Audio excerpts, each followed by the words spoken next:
but has been seen carrying around industrial-sized bags of Purina reindeer chow, J.P.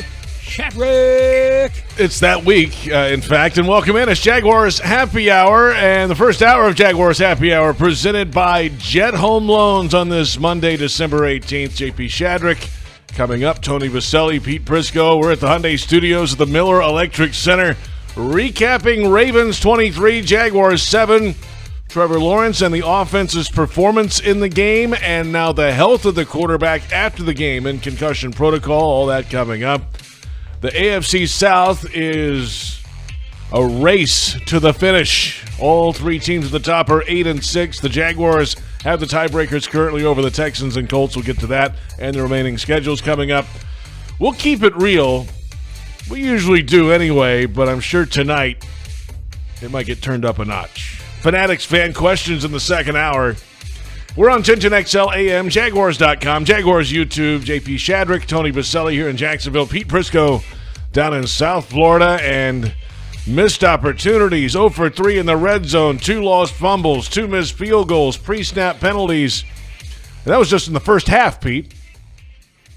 It was so bad. I mean, my gosh.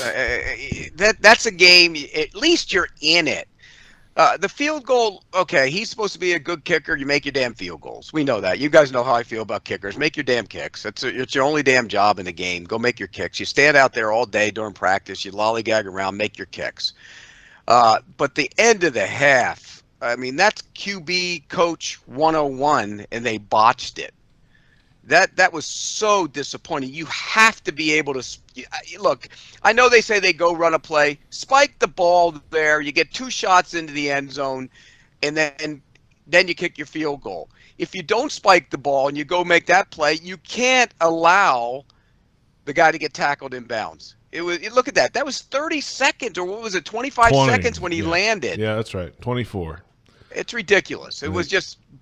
And Trevor cannot throw the routes. I mean, if you go to the mirrored routes, there's nowhere to go with the football. Throw it into the crowd. It's just it was bad football at the end of the half. I mean, inexcusable, should never happen.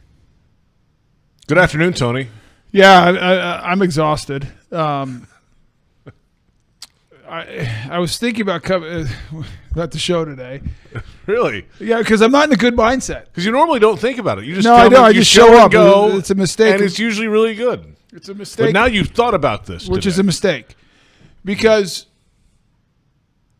this is a team that beats itself, and it's not going to win until it cleans that up. It's not good enough. The false starts, turnovers, the lack of football awareness, situational football, missed tackles. You got to be able to do the basics and not beat yourself before you're going to have a chance to be a good team and win games. And the real frustrating thing is, in spite of all that, I mean, it's 10-7. Yes. End of the third quarter. Yes. You know, Dwan Smoot has a chance to sack Lamar Jackson to make it like 3rd and forever or whatever it was going to be. And instead it's a jump ball that we have 2 guys and we don't get it. Give them credit. They made plays we didn't. Then you get him to second. And by the way, can I interrupt there? Collinsworth was going crazy for that play. It was a great play to get away from Dwan Smoot. Great play. But the throw should have been intercepted. Yes, it should have been intercepted. And then you get a penalty, and you get him to 2nd and 16. There's 5 Jaguars around 1 tight end. He sticks it in there. Lamar played great. Good job. But it's just you're talking about the touchdown to Likely, right? Yeah. The one in the middle. Yeah. The seam route. Seam route. So it's just end to half, Pete. I agree with you. I would spike it. I don't think. I mean, Trevor's still a young quarterback. Obviously, we're not in a situation where you can just say, just go do what they're trying to do. I mean, Doug's thinking there is let's go fast, catch him off guard, and go. Right. I'm not like he's not the only coach who thinks that. I disagree with it, but that's fine. That's a philosophical. I would spike it. I don't agree with it at all. I don't. But there's other people Right. There's other people. So I'm not gonna. I mean, and Doug has won a Super Bowl. I have not. So no, but you can still criticize him for it. No, I'm not going to criticize him doing it. I disagree with that. What I criticize is if your guy isn't ready to do it and doesn't understand, and the route combination makes no sense to me. Again, not an offensive coordinator. If anything, they're mirrored routes. If you look at it, they were running the same two routes on both sides. I get that. If anything, go like their man coverage. Go run a pick.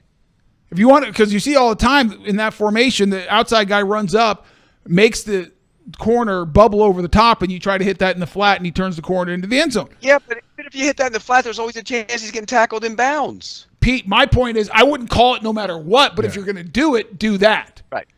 Correct. But if they called the play, or whoever called the play, maybe Trevor called. I don't know if that's the play that came in. Well, he was tapping his helmet as they came down the field. That must be a signal for something. Must be like we're going to go. Yeah, because it's not like he's running down the field, motioning and getting a play in his ear. It must be something prepped. Yeah. You got to throw it into the first row. The pools. It's not there. It's not open. You cannot make that throw. And that's on Trevor. There's no question that's on Trevor. He, as a veteran quarterback has to throw that into the seats. But here's the problem with that. How many plays could you get if you spike the ball? 2. At least, you right? would have spiked it with 11 seconds. You could have spiked that. You could have spiked that with probably. Well, but he had to make sure everyone gets lined up. Let's say it's 12 seconds. 15.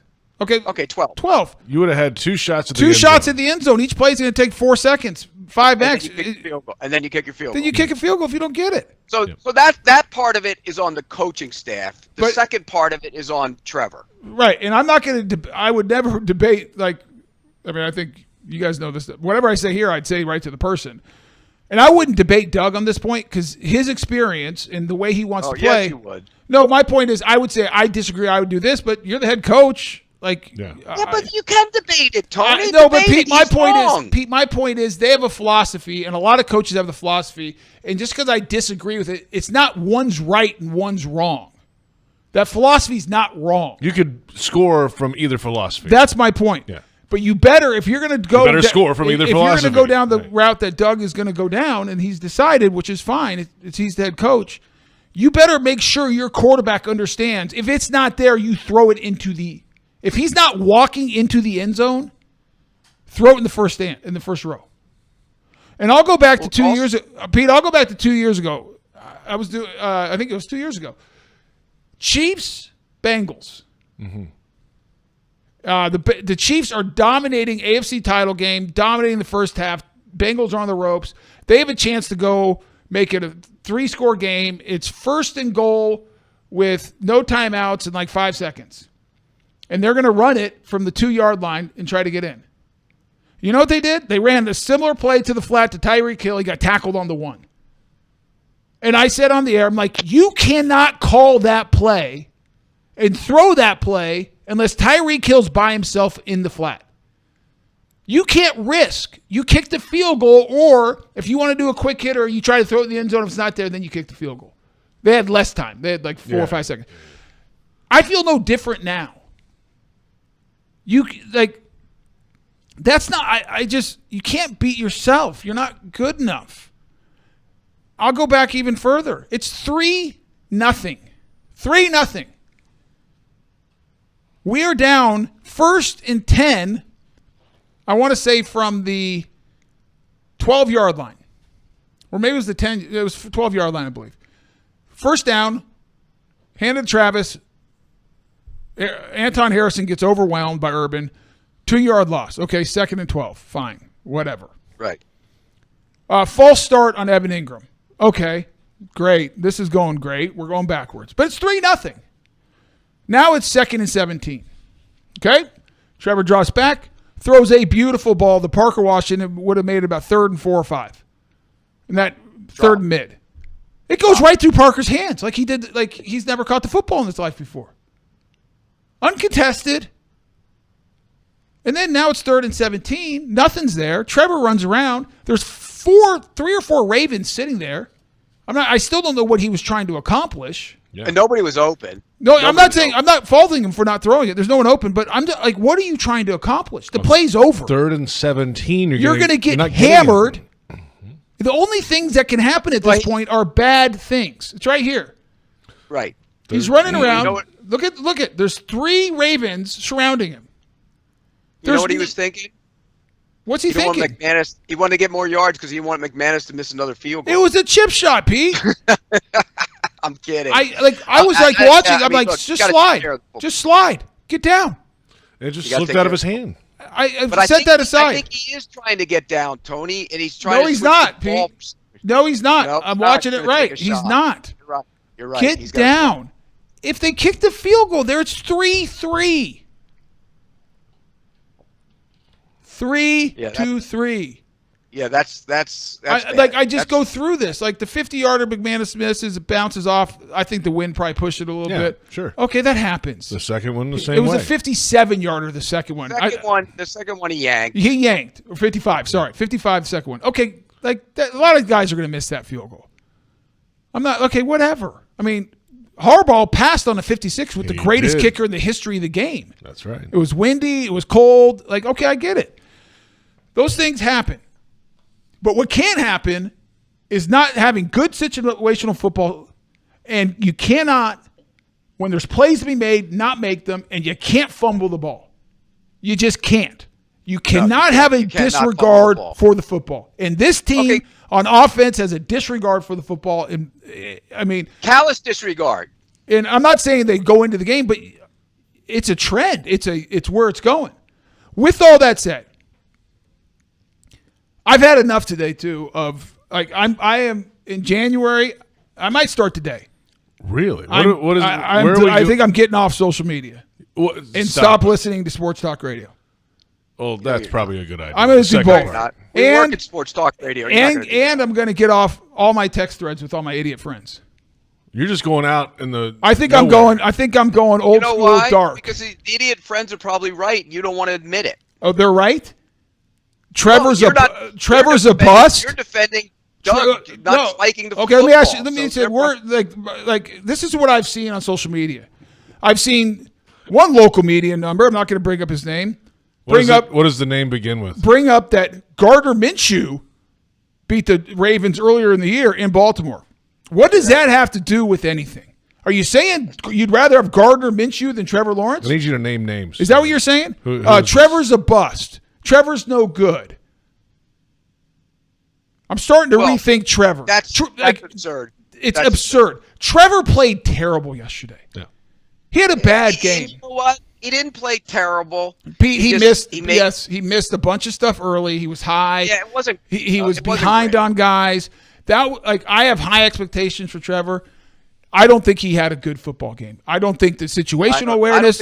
I don't think he was awful though. Okay, I think he was bad. Here we are sitting here, Ray. Everybody's at the MVP. Compare their 2 data points. Compare the numbers. Pete, he had 2 fumbles. Right.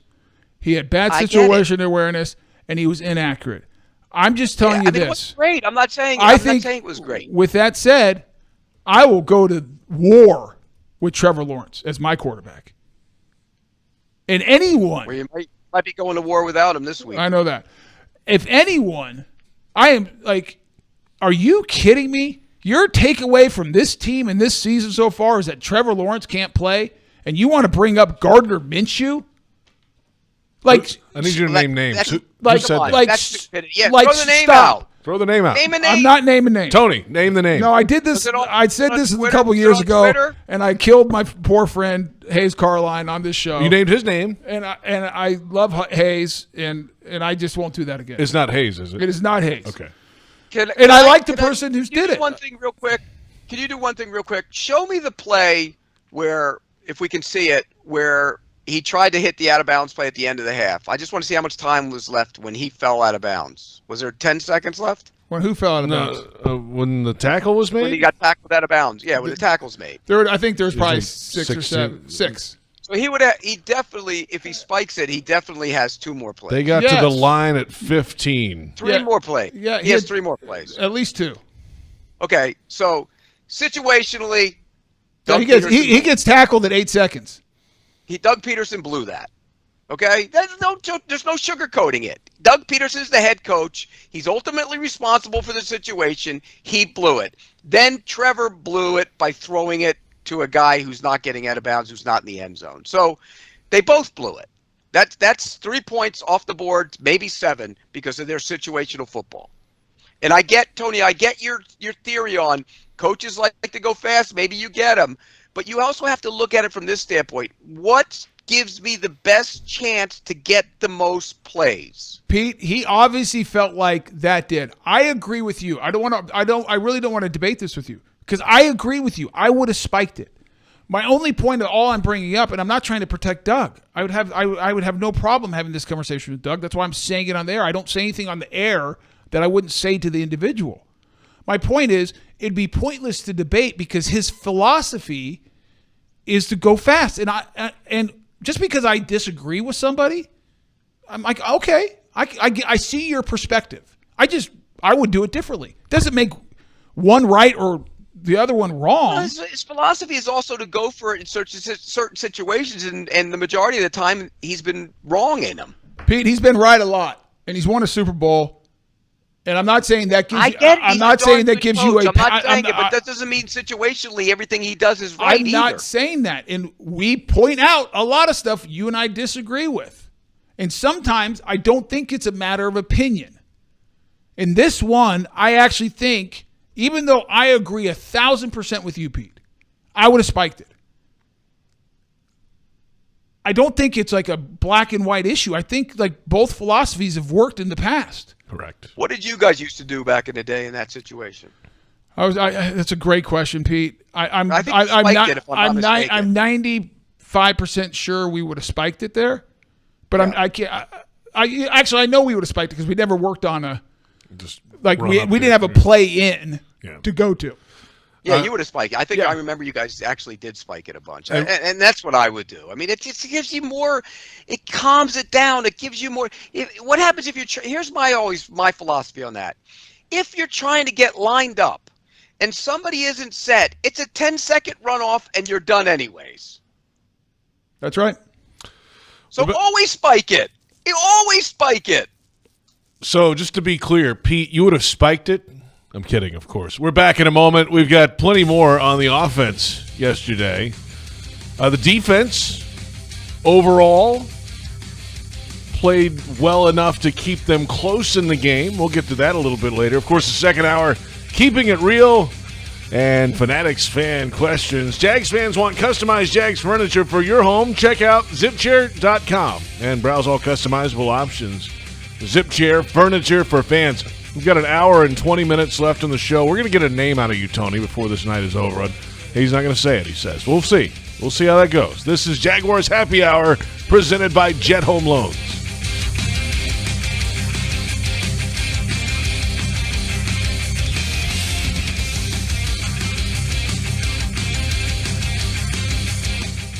Since 2014, there's been only one official home builder of the Jaguars, Dreamfinders Homes. With quality-built homes and a speedy move-in process, we're in 20-plus communities in the best locations across Northeast Florida. Dreamfinders Homes is everywhere you want to live. So get off the sidelines, Jags fans, and get into the game. Let Dreamfinders help you navigate your home purchase and offer great interest rates. Visit DreamfindersHomes.com for all your move-in ready homes and step up your game. When it comes to water, choose our team, the winning team. Choose CGC Water Treatment. CGC Water Treatment works, and it works for DG too, former Jags QB, David Garrard. If you're not filtering your water, you are the filter. Don't be the filter. Discover the Kinetico difference. Call CGC Water Treatment at 844-CGC-JAGS or visit cgcwater.com. CGC Water Treatment are proud partners of the Jacksonville Jaguars and your local independent Kinetico dealers. For us, treating cancer is personal. We're Baptist MD Anderson Cancer Center, and we know that every patient is unique. So you'll have a plan created by world-renowned doctors and tailored to your needs. And everyone here will support you every step of the way, so you're physically, emotionally, and spiritually strong for the journey. Don't face cancer with anything less than the team at Baptist MD Anderson. Locations in downtown, Baptist South, and Clay. Visit BaptistMDAnderson.com. At Ameris Bank, we're with you. We asked our team what that means to them. We're with you means we have a partnership. It's a relationship. We're here for the long haul. We have a solution for each and every person that chooses to bank with Ameris. When you're starting your first checking account, starting your own business, buying a home. Personally, commercially, corporately, whatever needs you have. We take great care of our customers. We're with you. We're with you. We're with you. Learn what it means for you at amerisbank.com/withyou. Equal housing lender, member FDIC.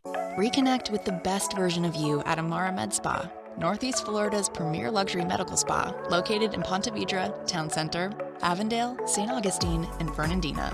With the most advanced injectors, estheticians, and technology, Amara Med Spa is redefining beauty, offering services such as Botox and filler, M-Sculpt Neo, painless laser hair removal, and advanced skincare treatments. Visit theamaramedspa.com and book a complimentary consultation today. Frank Frangie here. When you want barbecue in Jacksonville, you want Bono's Pit Barbecue. You can find Bono's locations all around town and on game day at Everbank Stadium, because Bono's is the official barbecue of the Jacksonville Jaguars. Over 70 years of authentic Southern Pit Barbecue. We are the local barbecue joint in BBQval for generations of people in Jacksonville. Go to bonosbarbecue.com to learn more or call 904-880-8310 today. And remember, if you don't see a pit, it ain't legit.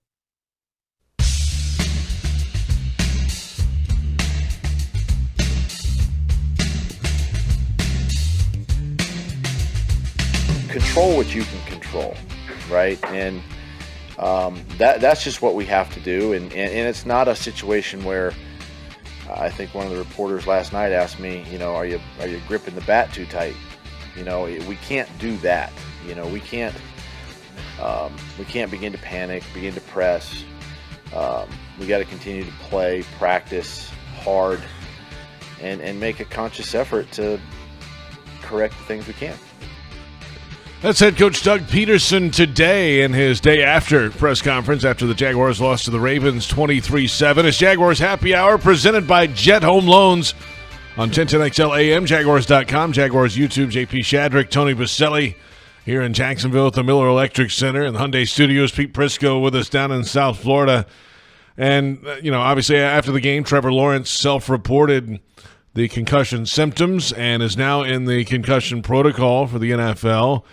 And on top of that, just moments ago, Tom Pelissero of NFL Network tweeting that, or posting on X, that the Patriots claimed quarterback Nathan Rourke off waivers from the Jaguars because he was on the regular roster after last week's game, going into last week's game, to be the emergency third quarterback in the Browns game. You have to be on the active roster for that. He stayed on the active roster all week, and he was waived to make room for Jamal Agnew to come off the injury list, and he didn't clear waivers, so the Patriots have claimed him. And if that goes through, and hey, guess what? The Jaguars would have only C.J. Beathard in the quarterback room now. Yeah, you go find one. Yeah, but if you're playing that third guy, you're in trouble anyway. No, but Pete, if Trevor can't go and Beathard has an injury, yeah, he's on the list as well. He's not 100%, and now you're going to go in with one quarterback who knows the offense? Well, is there anybody that they've had around here that knows the offense? No, they had 3 in camp, They had right? 3 in camp, and now 2 could not be available this week. Have they had any others in the last couple of years that know? Go get Nick Foles. Foles and what? He knows the offense. Yeah. How funny would that be? Oh, it'd be hilarious, Pete. I can't stop laughing. But he does know Doug Peterson's offense, doesn't he? You would think. I'm assuming it's the same verbiage from the Eagles.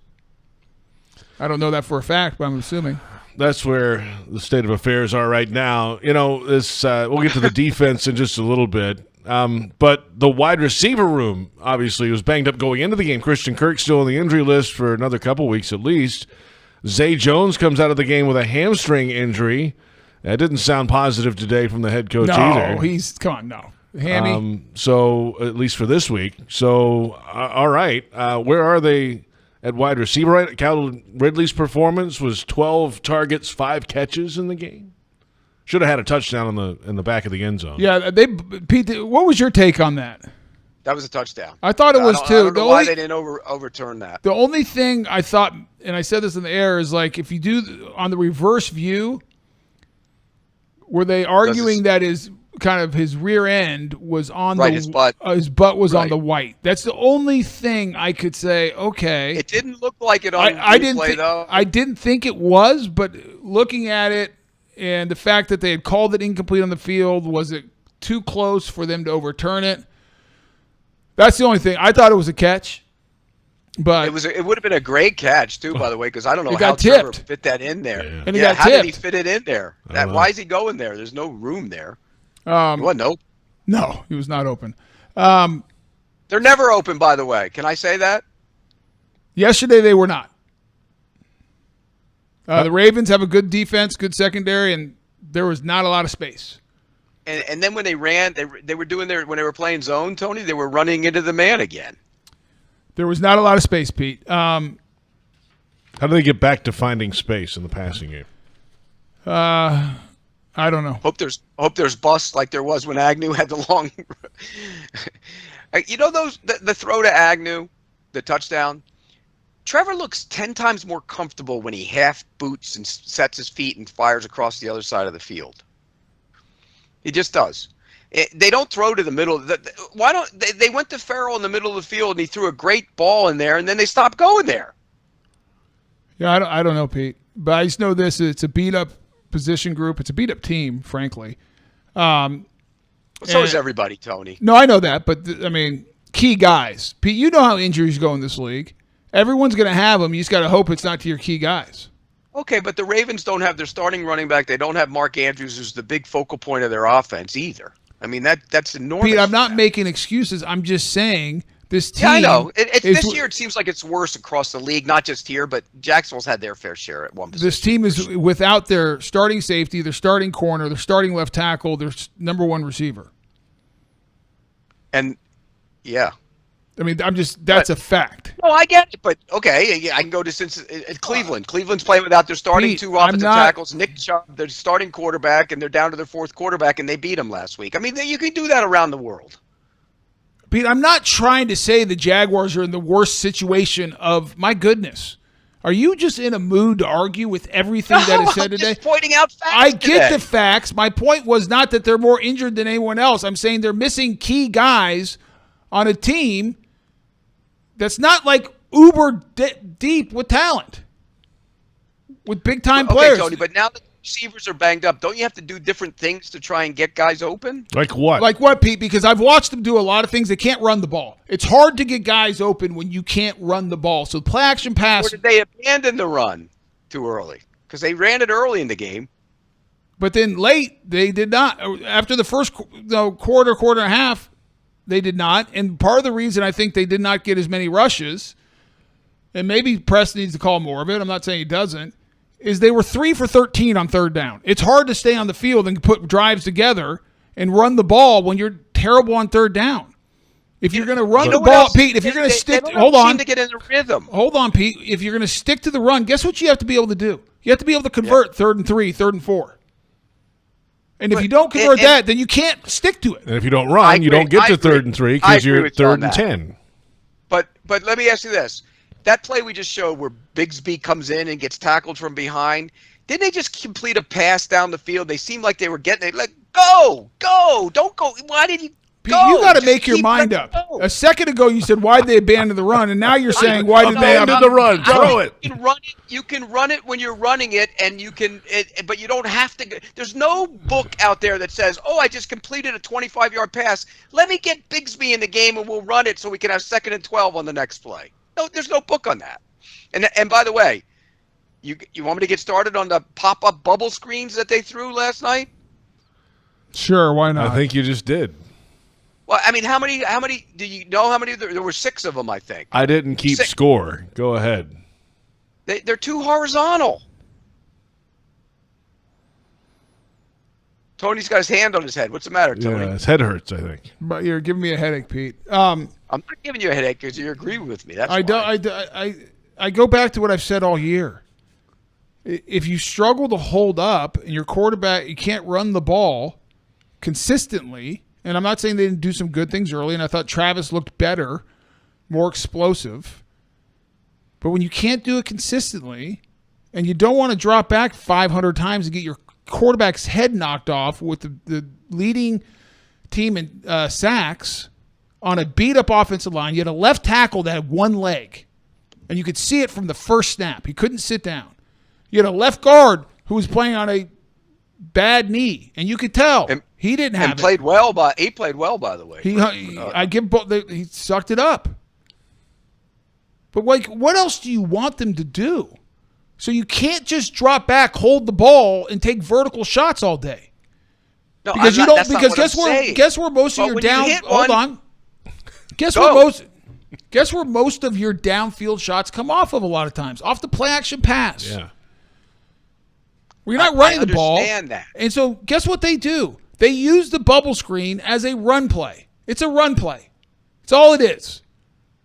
They're trying to get it out of their hands, get it to a playmaker in space, and see if he can get 4 yards. That's all they're doing. And maybe he'll break one every once in a while. But they even ran it when they're outflanked on that side. They've run it into it. I'm not saying that, Pete. I get it. I don't love the play either. I'm just saying everyone has an answer. You have to look at reality of what you have and what you're playing with. Do you ever feel like this season, aside from maybe a game or two, that this offense has been in any sort of rhythm, whether they're running it or throwing it, play calling wise? Buffalo. I mean, yeah, there's been times. Buffalo. Yeah, there's been a couple games. Yeah, but they ran well against Buffalo. Not just running it. I'm just saying the offense. But Trevor had big throws as well. Whatever. Yeah. I mean, I would say that one. That's the first one that popped in my head. Pete, I mean, look, this play here. This is a run and play. Run that back again. Look what the center's doing on that play. I don't have the energy for that one today. We know, Pete. I'm with you, by the way. Okay, but do you make a change, Tony? To who? Obviously, I don't know. Okay, that's my point. Okay, then if your starting center can't get pushed in the run game and you have nobody to go to, then there's fatal flaw in plan of building the team. Pete, let me just ask you this question. This offense last year, were they a juggernaut last year? I wouldn't call them a juggernaut. But were they? But okay, is there much difference between this offense last year and this year? Yeah, the answer is no. It's about this. It's about. I mean, they maybe, they're like part of the reason we're seeing this now. They're playing good defenses every week. They didn't. Go look at the defenses they played last year down the stretch. Yeah, they didn't play this caliber defense. Okay, so that's one. Two. What changes?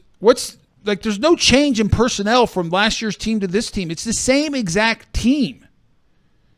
They made a bet in the offseason.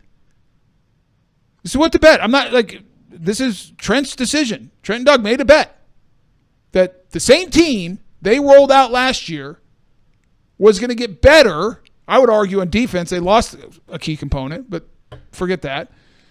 But the guys from last year, from 2022, we're all going to get better in 2023.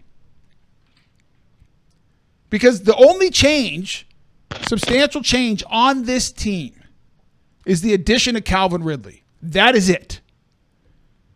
They basically traded Calvin Ridley out for Marvin Jones. The new right tackle.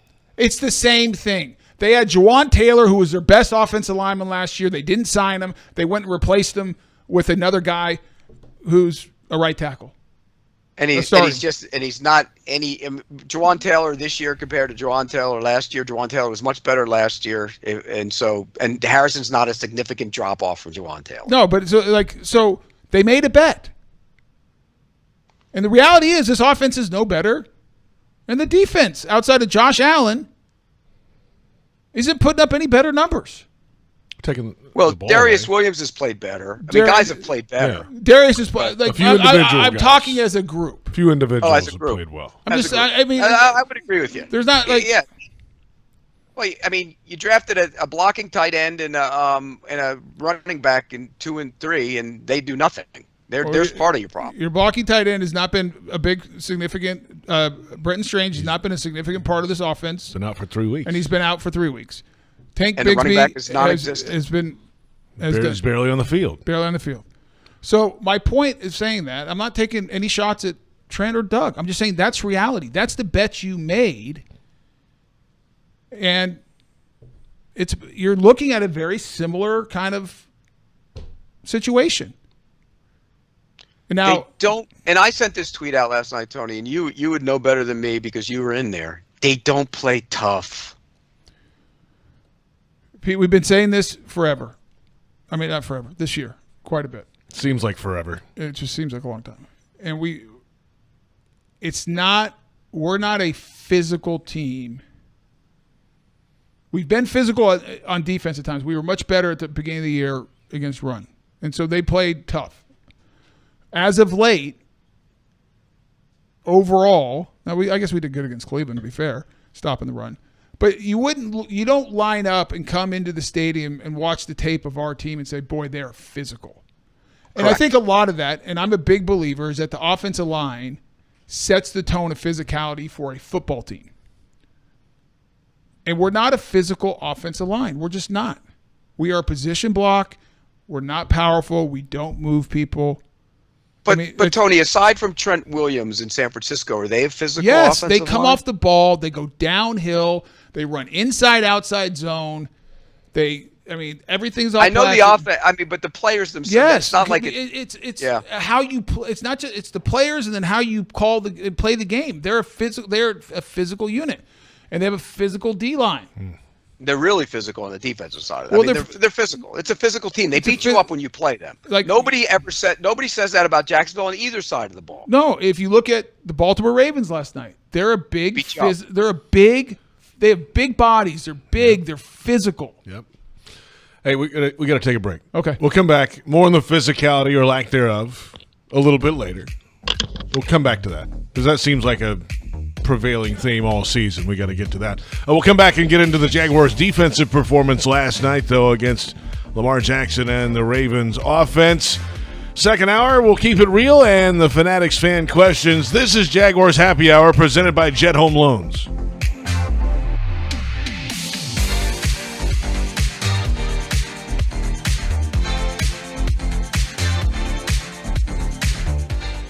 Since 2014, there's been only one official home builder of the Jaguars, Dreamfinders Homes.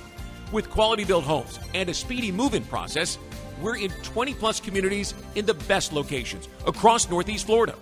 Dreamfinders Homes is everywhere you want to live. So get off the sidelines, Jags fans, and get into the game. Let Dreamfinders help you navigate your home purchase and offer great interest rates. Visit DreamfindersHomes.com for all your move-in ready homes and step up your game. Brooks Rehabilitation is hiring nurses who want to be empowered as advocates, educators, care coordinators, and leaders in exceptional patient care. They have open RN, LPN, HHA, and CNA positions across their inpatient, skilled nursing, and home health care settings. Join their nationally recognized team, where you'll serve as a central team member doing what you do best, providing exceptional patient care. Apply at careers.brooksrehab.org. Hey Jags fans, stop dreaming of creating your game day fan cave and build the Jaguars den of your dreams with ZipChair. When it comes to maximum comfort, ZipChair.com is the only place for officially licensed Jaguars recliners, sofas, bar stools, office and gaming chairs, all featuring high quality embroidered Jags logos. Crack open a few cold ones in the comfort of a Zip Chair and make your home the place to be on game day. Head over to ZipChair.com and save 20% today. Use code JagsRadio at checkout. ZipChair.com, furniture for fans. Daly's Dash is not only your Jaguars game day stop, but a great place to grab a meal any day of the week. To honor the Jags and the fans, we've crafted the Duval Sub. The Duval comes with freshly sliced turkey, ham, melted cheddar and habanero jack cheese topped with crisp lettuce, fresh tomatoes, and a double portion of our secret sauce, all served on a fresh roll. Come by your local's Dailies Dash today to get your delicious Duval sub. Dailies is the official convenience store sponsor of the Jacksonville Jaguars. Flight by Yingling is the next generation of light beer. For those who don't follow trends, but craft them. Flight by Yingling is 12 ounces of uncompromised refreshment from America's oldest brewery. With only 2.6 grams of carbs and 95 calories, this is premium refreshment 6 generations in the making. Don't just raise a glass, raise the bar. Flight by Yingling. Available wherever beer is sold. DG Yingling & Son Incorporated, Pottsville, Pennsylvania. Please enjoy responsibly. Frank Frangie here. When you want barbecue in Jacksonville, you want Bono's Pit Barbecue. You can find Bono's locations all around town and on game day at Everbank Stadium because Bono's is the official barbecue of the Jacksonville Jaguars. Over 70 years of authentic Southern pit barbecue. We are the local barbecue joint in BBQval for generations of people in Jacksonville. Go to bonosbarbq.com to learn more or call 904-880-8310 today. And remember, if you don't see a pit, it ain't legit.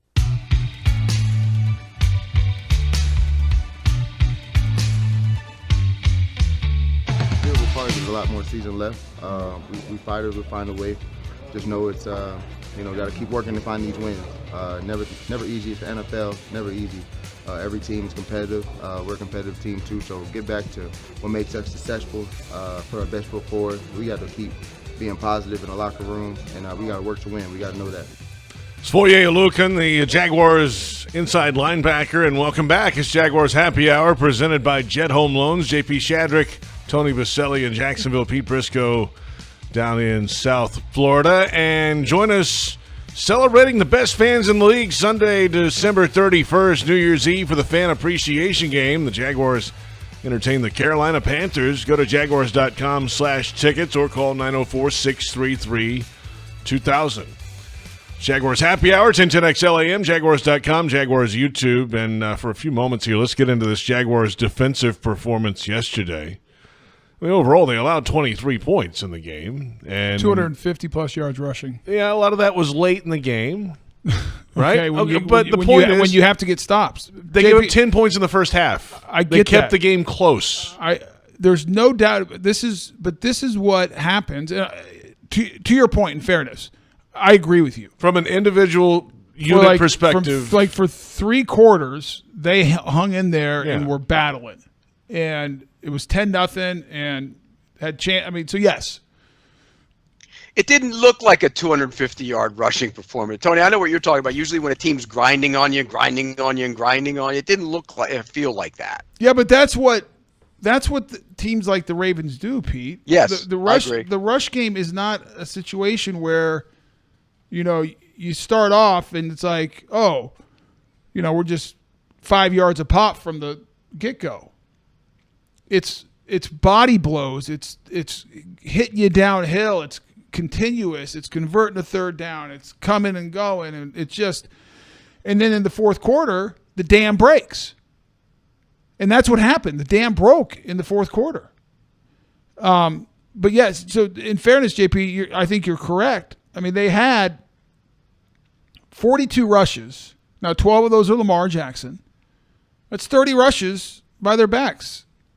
We had 13. By the backs. Yeah. They had 251. We had 75. It's hard to win a football game when you can't stop the run and you can't run the ball. That goes back to the physical nature. Now, did I think they had a good game plan? And were they in there fighting their tails off? Absolutely. For 3 quarters. You got to do it for 4. Now, did they get any help from their offense at all? Zero. Their offense couldn't convert third downs. They couldn't stay on the field. So, even when they missed the field goals, right? The Ravens got the ball at midfield, short field. They got off the field both times. They played their tails off. And they did a pretty good job on third down, too. They're 5 for 12, the Ravens were. It's not, outstanding, but it's good. Good football. And so, Pete, I know what you're saying. It didn't feel like 251 until you watched the fourth quarter, and they were just going. Here's 10. Here's 12. Here's, And it was just. It's a shame that little runner got hurt, man. He's a good player. Done for the year, right, Pete? Yeah, he's done for the year. ACL? I loved him. He was one of my favorite guys in the draft, and I always have that team of guys I like better than the scouts, and he was on there. I hated to see that, because he's got some juice, man. He can go. ACL, correct, Pete? Yeah, I think so. That's bad. It's the way it happened is like his leg. Did you see how that? He hyperextended it. Yeah. Yeah. It's a tough deal. So yeah, I mean, the question you ask yourself: did the defense play winning football for 3 quarters? No doubt about it. And you actually did a really good job in the secondary, I thought, covering people, except for that one bust and on the tight, the one you talked about on the tight end. Yeah, and it was a good throw, good route, good scheme. I think it was either Brown or Jenkins was supposed to be on him. Yeah, I'm not sure. I really don't know. But overall the defense played their tails off. I mean, they were physical. I thought Trayvon played a good game. He was physical, flying around. I mean, Lamar Jackson's tough to deal with. He's tough to get on the ground. That might have been his best game, I thought, Tony. Yeah, he's just. Oh, Trayvon? Yeah. Yeah. He was tough. I mean, Tony's right. He was knocking people back, and those tackles aren't bad. He knocked them back a couple times. Yeah, I thought both, and Josh was knocking Staley back. By the way, on the and again, this is nitpicking on my part, but on the pass to Kohler down to the goal line, you know who was in coverage on that play, don't you? Josh Allen. Yeah, I hate that. Yeah, but so yeah, defense. I mean, great effort. Just and I get it, but if you want to be a great defense, a game like that, you make sure it's 10-7. And you give your offense every opportunity till the last possible second. And by the way, that is really hard to do because that's a good Ravens team. Yeah. And I did think overall, setting aside the 251, which I mean it's 251, it's 251. I always laugh at defensive coaches say, yeah, but if you take away the quarterback and you take away those 4 plays, it's not bad. But the defense showed up. I'll say that. They showed up Sunday Night Football. They were ready to go. They had a good plan. They were flying around. It's just so hard to spy him and get him on the – I mean, they used Chase on as a spy a couple times. Yeah, and I thought they had a good plan. It's just hard when you're getting nothing from your offense. But that play was killer right there. That was third and 10 too when they went and scored their first touchdown. Nothing phases Lamar. Like he can have things breaking down in the pocket. He just steps or slides or moves up, and then all of a sudden he flicks his wrist and he's got 15 yards. JP, I know Pete, you're old enough. Were you old enough when there was Tecmo Bowl around? Oh yes. Remember, like Bo Jackson. There was the one play you couldn't stop. You couldn't stop him. It was literally programmed to not stop. You couldn't stop him. It's like that's what I felt like last night with Lamar. Hey, let's come back. We got to get into special teams. And how do you play him? That's another thing we could talk about too, is how they played him, because I thought they did have a good plan, but it's still impossible to keep him contained. Yeah, impossible. He's tough. He's so good. We're back in a moment. If you're looking for the MVP of the truck game, look no further than Ford F-150, loaded with impressive capability and designed to dominate work, play, and everything in between. This truck makes tough look easy. Your local Ford dealer, proud partner of the Jacksonville Jaguars. And it's Jaguars Happy Hour presented by Jet Home Loans.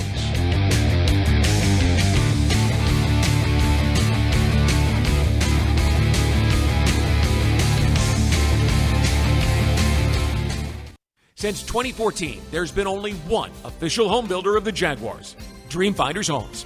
With quality-built homes and a speedy move-in process, we're in 20-plus communities in the best locations across Northeast Florida. Dreamfinders Homes is everywhere you want to live. So get off the sidelines, Jags fans, and get into the game. Let Dreamfinders help you navigate your home purchase and offer great interest rates. Visit DreamfindersHomes.com for all your move-in ready homes and step up your game. Brooks Rehabilitation has more than 50 years of experience serving the North Florida community with cutting-edge rehabilitation care, ranging from joint replacements, sports injuries, and balance issues to traumatic brain injuries, spinal cord injuries, and strokes. Their highly trained clinical teams span across their system of care to include inpatient, outpatient, skilled nursing, assisted living and memory care, home health, and adaptive community programs. Learn more at brooksrehab.org. Brooks is proud to be the rehabilitation provider for the Jacksonville Jaguars. Are you ready to elevate your tailgate experience, Jaguars fans? Citrus Distillers, a proud partner of the Jacksonville Jaguars, is excited to announce the 2023 Jaguars Limited Edition Whiskey Bottle. Now available at Total Wine and other participating retailers. Elevate your tailgate experience, Jaguars fans. The 2023 Jaguars Limited Edition Whiskey Bottle. Duval! Calling all Jags fans. Is your little one ready to become a junior Jaguar? Now through January 2nd, MyGate rewards loyalty members who buy 2 20-ounce Coca-Cola participating products will be entered to win one of 10 behind-the-scenes experiences at Everbank Stadium for your child. Plus, you'll earn a 10-cent rollback at the pump, a win every time. Fuel your child's dreams, your car, and your passion for the Jags with Gate, proud partner of the Jacksonville Jaguars. The kick is up. It's good! Score winning sub deals this Jaguars regular season at Firehouse Subs. Get 2 medium subs for just $10 after any game when the Jaguars kick a field goal of 40 yards or more. It's a bold deal for the bold city. Sign up at firehousesubs.com/field goals for Firehouse for offer details and to automatically receive this offer when you use your Firehouse Subs rewards account. Redeemable only at participating Jacksonville and Orlando area restaurants. Only available on the Firehouse Subs app and online ordering. Jaguars fans are gearing up and saving big at Fanatics.com, the world's largest collection of officially licensed fan gear from all the leagues, teams, and Jaguars players you love. Shop the most trusted brands, exclusive designs by Fanatics, and autographed collectibles from today's biggest stars. Join Fanatics Rewards today and earn fan cash on every purchase. Shop now and get today's special offer. Fanatics.com, officially licensed everything.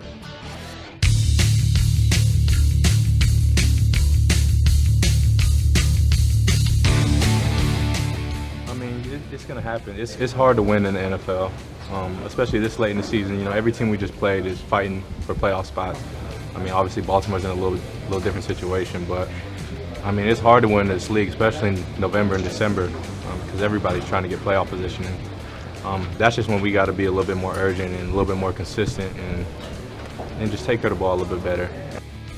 A bright spot from yesterday. Jamal Agnew back from the injured list, coming off a shoulder issue. Welcome back. It's Jaguars Happy Hour. J.P. Shadrick, Tony Boselli, Pete Prisco winding down the opening hour. In hour 2, we will get some Fanatics fan questions and keep it real as we always do. But Agnew, of course, made an instant difference. A punt return for, 17 yards, 3 kickoff returns for an average of just over 30 yards per return. Not much to show for any of those after the field position, and he did score the only Jaguars points of the game on the deep touchdown. So Agnew's back. He played great. He did. I'll tell you this. I might tell Agnew, stand 5 yards deep in the end zone, and if you can catch it, if it's in front of you, take it out. Green light. Green light. Why not, right? Green light. Because he is, he'll get tackled short of the 25 a few times, but he has a chance to take it to the house, or at least give you great field position. He is really good at what he does. He's very good. He is very good, and I like seeing him go deep. Yeah, now he's going to have to play a much bigger role moving forward. It'll be interesting how he handles it because he's not a natural receiver. He's He was a defensive back. He was drafted as a corner, became a return specialist, just outstanding. And then last year he was more of a Swiss Army knife, gadget player. Gimmick. Gimmick. Like jet sweeps, do different things. And I know, he would love be out there as much as he can. I wonder how much he's progressed from last year to this year as a pure route running receiver. Well, this one was a bust. But you know what I liked about it, Tony? He gets his head around right now. There it is. Well, here's the thing. That guy's not running with him even if he tries to carry him. No. That's the good thing. He still has the juice even after the injuries and stuff. You know? Yeah, he has juice. It'd be interesting to see how they use him, and is he ready as a receiver? I know he's ready physically. I mean, he's and mentally, he's a tough dude. Is he ready from a game plan, game book, technique? Like running routes is like it's not like, hey, it's not like we're just going to play backyard. Just say go up 10 and break it out, run it down and out. It's like. You have to understand coverage. I mean, spots. I mean, it's a lot of timing. Where is he at in that progression? We're going to find out because they need him. They need him in a big way offensively moving forward. With, Kirk on IR, nothing official. My guess is, based on the injury, that Zay isn't going to be ready for Tampa. And so now you're looking at Ridley, Parker Washington. The kid who dropped the ball, what's his name? Oh, you're thinking of 14. Elijah Cooks. Elijah Cooks. Yeah, Cooks. And Jones. And Evan Ingram. Well, he's the tight end. I'm thinking pure receiver. You could use him more as a receiver. You're going to have to. Is there anybody else? Who do they have on that practice squad? Do they have anybody on there? Because they're going to have to add one. There's a couple guys. They got. We'll come back in the second hour and get to this fully, but they've got Jacob Harris. They've got Seth Williams at wide receiver in the practice squad. Somebody's going to have to come up. We're back in a moment. Second hour of Jaguars Happy Hour right around the corner. We will get to the Fanatics fan questions. We'll keep it real because we haven't already. After a Jaguars loss to the Ravens, 23-7, the first hour of Jaguars Happy Hour presented by Jet Home Loans.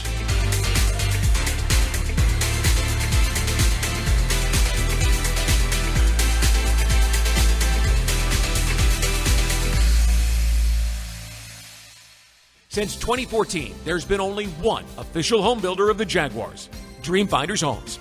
With quality-built homes and a speedy move-in process, we're in 20-plus communities in the best locations across Northeast Florida. Dreamfinders Homes is everywhere you want to live. So get off the sidelines, Jags fans, and get into the game. Let Dreamfinders help you navigate your home purchase and offer great interest rates.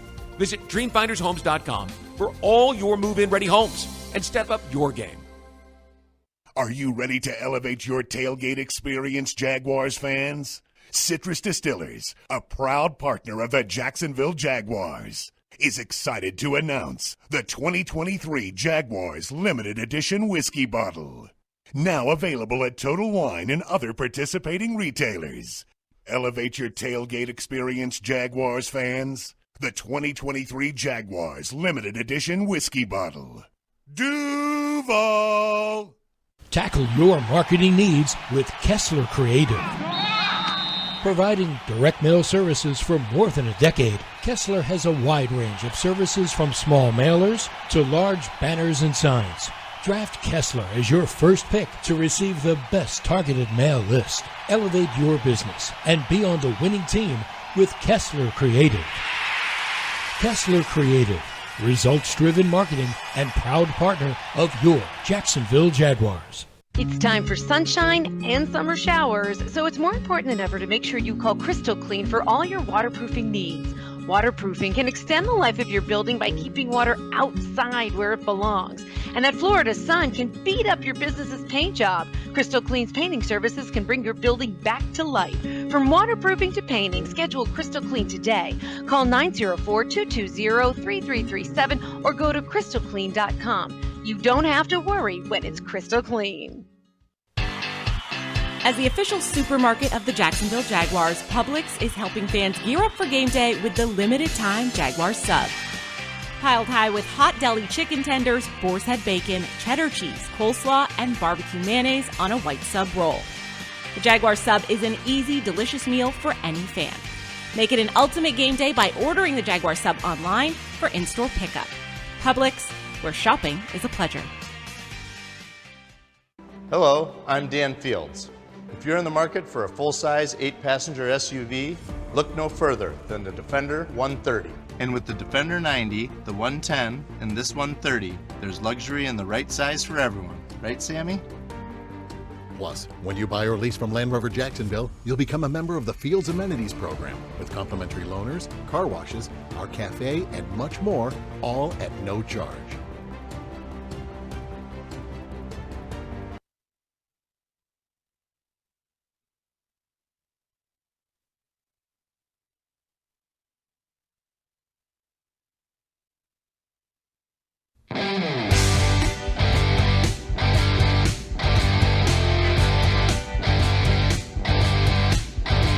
We feel like we're still a good football team, and we've played like it at times, right?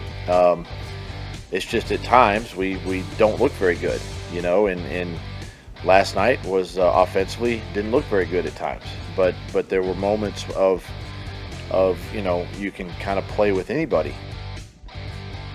It's head coach Doug Peterson today, and welcome back. It's the second hour of Jaguars Happy Hour, presented by Mr. Chubby's Wings. J.P. Shadrick with Hall of Famer Tony Boselli. We're at the Hyundai Studios at the Miller Electric Center in Jacksonville. Pete Prisco, CBS Sports senior writer down in South Florida. We're recapping the Jaguars' loss to the Baltimore Ravens, 23-7 the final score on Sunday Night Football. The Jaguars' first appearance on Sunday night since 2008. The Jags have now dropped their third consecutive game. Trevor Lawrence lost 2 fumbles. The Jags were 0 for 3 in the red zone, including a point-blank chance in the final seconds of the first half when Parker Washington was tackled in bounds and the clock ran out, and the Jaguars missed 2 field goals as well. After the game, Lawrence ended up in the league's concussion protocol. No updates today from the head coach. Jags defense, for the most part, kept the game close. Lamar Jackson got his yardage on the ground. Tight ends were hurt. Actually hurt the Jags most of the night. They ran the ball a lot late on the Jaguars' defense. The Jaguars are now tied for first place in the AFC South at 8-6 with the Texans and Colts, but the Jaguars do hold the head-to-head tiebreakers with each. No room for error, though. The Texans and Colts do play each other in Week 18. And a lot of questions about this team now and the ability to finish with 3 straight losses against the AFC North now. And now back-to-back games against the NFC South coming up. The Buccaneers this week, one of those first-place teams in that division, and then a home game against the Carolina Panthers. That's the state of affairs on this Monday after Week 15, going into Week 16. It's Christmas week, and there's coal in the stocking right now. Yeah, the only thing I'd add to that, JP, is for all those not familiar with we have the tiebreaker right now. And we are the one team of the 8-6 teams in the AFC South that control their own destiny. Correct. And so if we win every game, nobody can overtake you. Right. Now I think the Colts probably I think the Colts and Houston both control their own destiny for a wild card. I think if they get to 11-6. Because they play each other the last game of the season. Right. So one of them will could get to 11-6 if they win the other 2. But we control our own destiny. If you look at the next 3, they're all critical. The most important one is the Titan game. Because if the Texans Texans run the table and they beat the Colts, and we lose to the Titans and we have this, the same record, then you get into like conference. You go down because we'll both have the same division record, and it could get dicey there. So the good news is you control your own destiny, and you play a first place team in the Bucks, but then you play 2 last place teams in their division, in Carolina and Tennessee. So the sky, I know last night and the last 3 weeks have been tough, but the sky's not falling yet. It's sitting right in front of them. It's December football. We talked about this. I think, when we thought about what their record would be, Pete is way off. He said 13-4. Or maybe it was 14-3, one of the 2. 13. No. Yeah, I'm off. Yeah, you're way off. I said they'd be 11-6. So I got a chance to be right yet. I'm not saying, but my point, but we also talked about, I felt like this would come down to having to win games in December to win the division. And that's where we're at. But you're in first place a lot better than where we were last year. When you had every ball bounce your way to sneak into the playoffs. Now you can sit here and you can control it and you can march into the playoffs. Go win 3 straight. You feel great about yourself. You get a home playoff game. See what happens. That's and it's the schedule's not daunting at all. No. And Pete, you know this, and I don't think either of us would say, based on how the team's playing right now, they're going to do anything in the playoffs. But I've been part of teams, and I've watched this league long enough. Yeah, you get hot at the right time. You get hot at the right time, you can find yourself going deep. I mean, I'll go back. 2 teams that Tom Coughlin coached. One in the 96 Jaguars. Like, everyone talks about that magical season. Let me just remind everybody. We needed a 33-yard field goal missed by a future Hall of Famer in Morton Anderson. And he slipped and shanked it left for us to get in. And then we got hot. And we beat the Bills, we beat the Broncos, and we should have beat the Patriots to go to the Super Bowl. We didn't play well at the end. And you go look at those Giants teams. They were 9-7, snuck in as a wild card, and went and won the Super Bowl and beat an 18-0 Patriots team. So it's bad right now. The way this team is playing right now, they won't make the playoffs. The way they're playing, they won't beat the Bucs. I think anyone can beat the Panthers right now, so set them aside. I mean, except the Falcons. Except for the Falcons. Because they lost to them yesterday. And then and they need and the Jaguars need the Falcons this week, by the way. They play the Colts. They play the Colts. And then you have Tennessee, which is going to be tough no matter what. It's a division game. In Nashville. And if we have to win that to get into the playoffs and to win division, let me tell you what Mike Vrabel will have that team ready to do.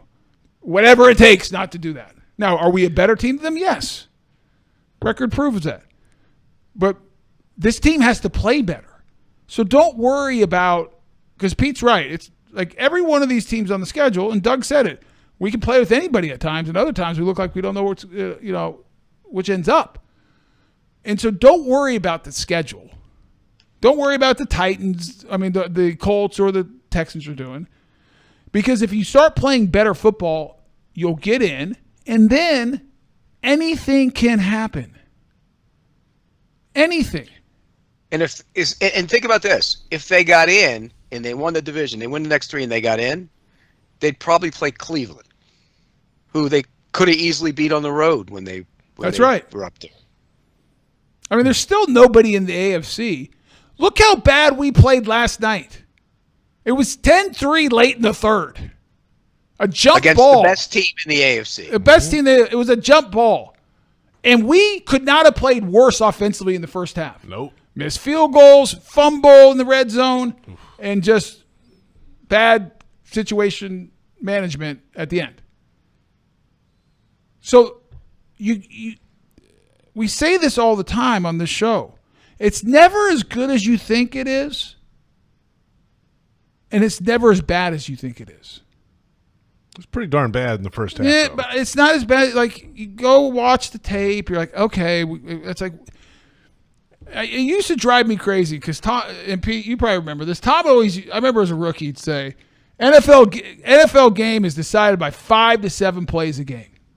That's who decides who wins and loses in the NFL. I listened to him the first time he said that. I'm like, you're crazy, old man. What are you talking about? It should be 65, 70 plays. But then he went on to say, he says, the problem is you don't know which of those 5 to 7 are going to make the difference whether you win or lose. So you got to go play every one. Like it's the most important play of the game. And you know what? He was right. Because you go back to that game yesterday, change the outcome of 5 to 7 plays, the Jaguars win. Well, you go back to Cleveland, if they change the outcome of 3 busts, they win that game. They win that game. He's right. It's the same way every game. It's the same way every game. The problem is you don't know when it is. And the problem is if you beat – this is why you have to start by not beating yourself. And Doug said it in his presser. Control what you can control. And that is knowing your assignments, good situational football, no pre-snap penalties. Tony, you mentioned getting hot in those teams that you were on, this 96 team and the Giants team. Those teams had – you guys were a young team, but you had a lot of veterans around that team. that could kind of guide you a little bit. You know what I mean? Yeah, but and the Giants team had Strahan and a lot of guys like that Pete, could guide that team. That 96 team, how many of those veterans had ever been in the playoffs? Good point. But, you know, Clyde Simmons had been in the postseason. Clyde was like the only one. Loggeman was a veteran. No, but Logs had as much playoff experience as I did going to that Buffalo I know, game. but he'd been around the league. I'm just saying he'd been around the league. No, I know. I'm joking with you. I know what you're saying. Yeah. So I think that mattered. That's the difference, I think, between that team. See, and I think that's a problem with this team. I said this on Frank's show the other day. I think this team somehow gets full of itself when they start playing really well. And you can see with all the busts and the mistakes and everything else that the work, for whatever reason, isn't the same. The focus isn't the same. The false starts, they happen. And I think that's a byproduct of being a young team. So at some point, they got to stop acting like a young team and go play. Yeah, and do the work. Yeah, but Peterson made this point the other day. I mean, the young team stuff. It's week 15. If you're a rookie at the start of the year, I agree. But you're not a rookie anymore. Hold on. Let's go through the pre-snap penalties yesterday. Evan Ingram, veteran. Yep. Brandon Sheriff, one of the oldest guys on the team, veteran. Walker Little, third-year player. So still younger, but still third-year player. These aren't guys who just showed up. Go look at the bus in the Cleveland game. Yeah. Like, one I know was one of two guys. It was either Rayshawn or Darius. I'm not pointing the finger at either one. Both veteran players. That's right. Both good guys. Yes. You know, the one maybe they're the veteran. Maybe the veteran players aren't putting the work in. Then I don't know. I'm not Pete. All I'm saying, I'm not saying whether they're putting the work in or not. I don't buy the young team. Is my point. Like, we are now. I get what you're saying. The group's been together now for a second year. That's the end of the second year. You shouldn't be seeing this in year two. But I just go back to the bigger point about Pete, and I know you agree with this, is just find a way to get in. Because then you can get hot. Look at 2 years ago. The Bengals went to the Super Bowl. Nobody had that on their bingo list. No. And by the way, they had a chance. If Aaron Donald does not sack Joe Burrow, Jamar Chase had run past Jalen Ramsey, and they win the game. Wide open. Yeah, I agree, Tony. Get in, get hot, and maybe have a chance. Here's what we haven't really gone through how everybody played on Sunday night, so we need to go. We'll talk about I think we need to talk about the quarterback a little bit more. Yep. I think we need the offensive line, some of the other positions, and I know, JP, you want to keep it real too. So we can do that. We'll keep it real with all that. How about that? No, yeah, but I just think you got to level set after a game, and you're on a 3-game losing streak, and to me, it's not binary, but it's close. If you don't play better, you're not beating anybody. You're not getting in. If you find a way to get in, you have as much of a chance as anybody else to go win the whole dang thing. Hey, Tony, we've got Mr. Chubby's wings outside today. We were on location last week. We were. And now we've got the wings here. They bring it for our production staff each and every Monday. They're so kind. Wings, quesadillas, and mozzarella sticks. Ooh, so we got a little. Wow, you went 3 for 3, I bet, JP. So basically, you're telling me we got a multi-ethnic smorgasbord. You got Italian cheese sticks. Okay. You got quesadillas. I don't know where you're going Mexican, with this. Okay. And you have buffalo wings. I guess that's buffalo, American. So I'm just saying, but Chubby's does it all. It's like you can get the whole platter, When you're in Italy, do you ever see cheese sticks when you're in Italy? No, but so. But if you go to you go to most Italian restaurants, you get the cheese sticks. I love cheese sticks, but they're not really Italian. They're American. When he goes to the famous Italian place called Pizza Hut, he gets the cheese sticks to go with it. Yeah. But they have cheese. I mean, you guys know what I'm saying. So well done, Mr. Chubby's. Hey, so we appreciate that each and every Monday, and we are back in just a moment. We will keep it real with all of the above listed by Pete Prisco. That's a long list. And we've got a lot to get to. Fanatics fan questions coming up. This is Jaguars Happy Hour, 1010XL, Jaguars.com, Jaguars YouTube. PRI Productions, the official event production company of the Jags, has everything you need to bring your next idea to life. Visit PRIProductions.com. It's Jaguars Happy Hour presented by Mr. Chubby's Wings.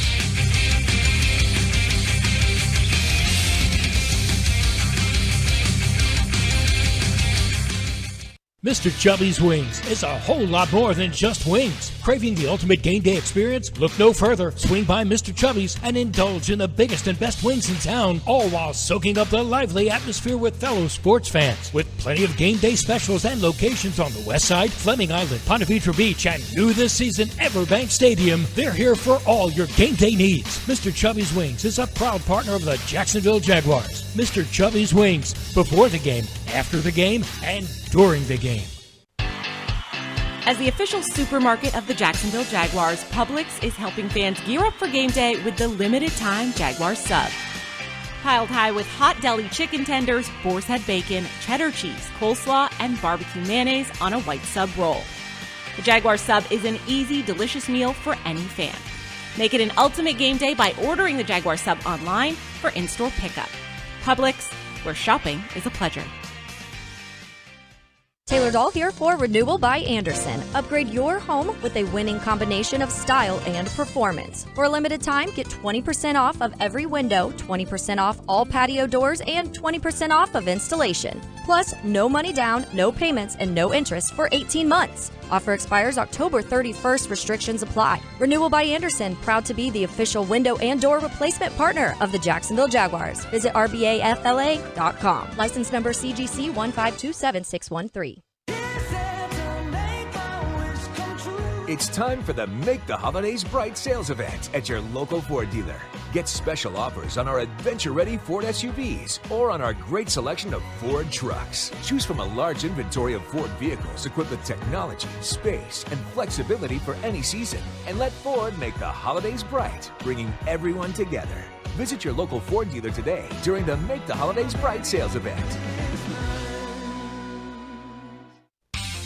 The Jaguars bring performance, strength, and passion to every single play. And you'll find the same when you bank with Everbank. You've worked hard for your money. So if you're ready to up your financial game, it's time to choose Everbank. Everbank, advantage you. Member FDIC and the official bank of the Jacksonville Jaguars. Earn your advantage at everbank.com/Jaguars. As the official ticket marketplace of the Jacksonville Jaguars and the NFL, Ticketmaster has a wide selection of tickets available for every game. Whether you're cheering on the Jaguars at home or away, Ticketmaster has you covered. With Ticketmaster's interactive seat map, you'll get a 360-degree preview of your seat so you can make sure you've got the best view of those pivotal plays. Plus, the Ticketmaster app makes it easy to sell or transfer tickets if your plans change. And mobile tickets make getting in on game day a breeze. Find tickets today at Ticketmaster.com/Jaguars. That's Ticketmaster.com/Jaguars.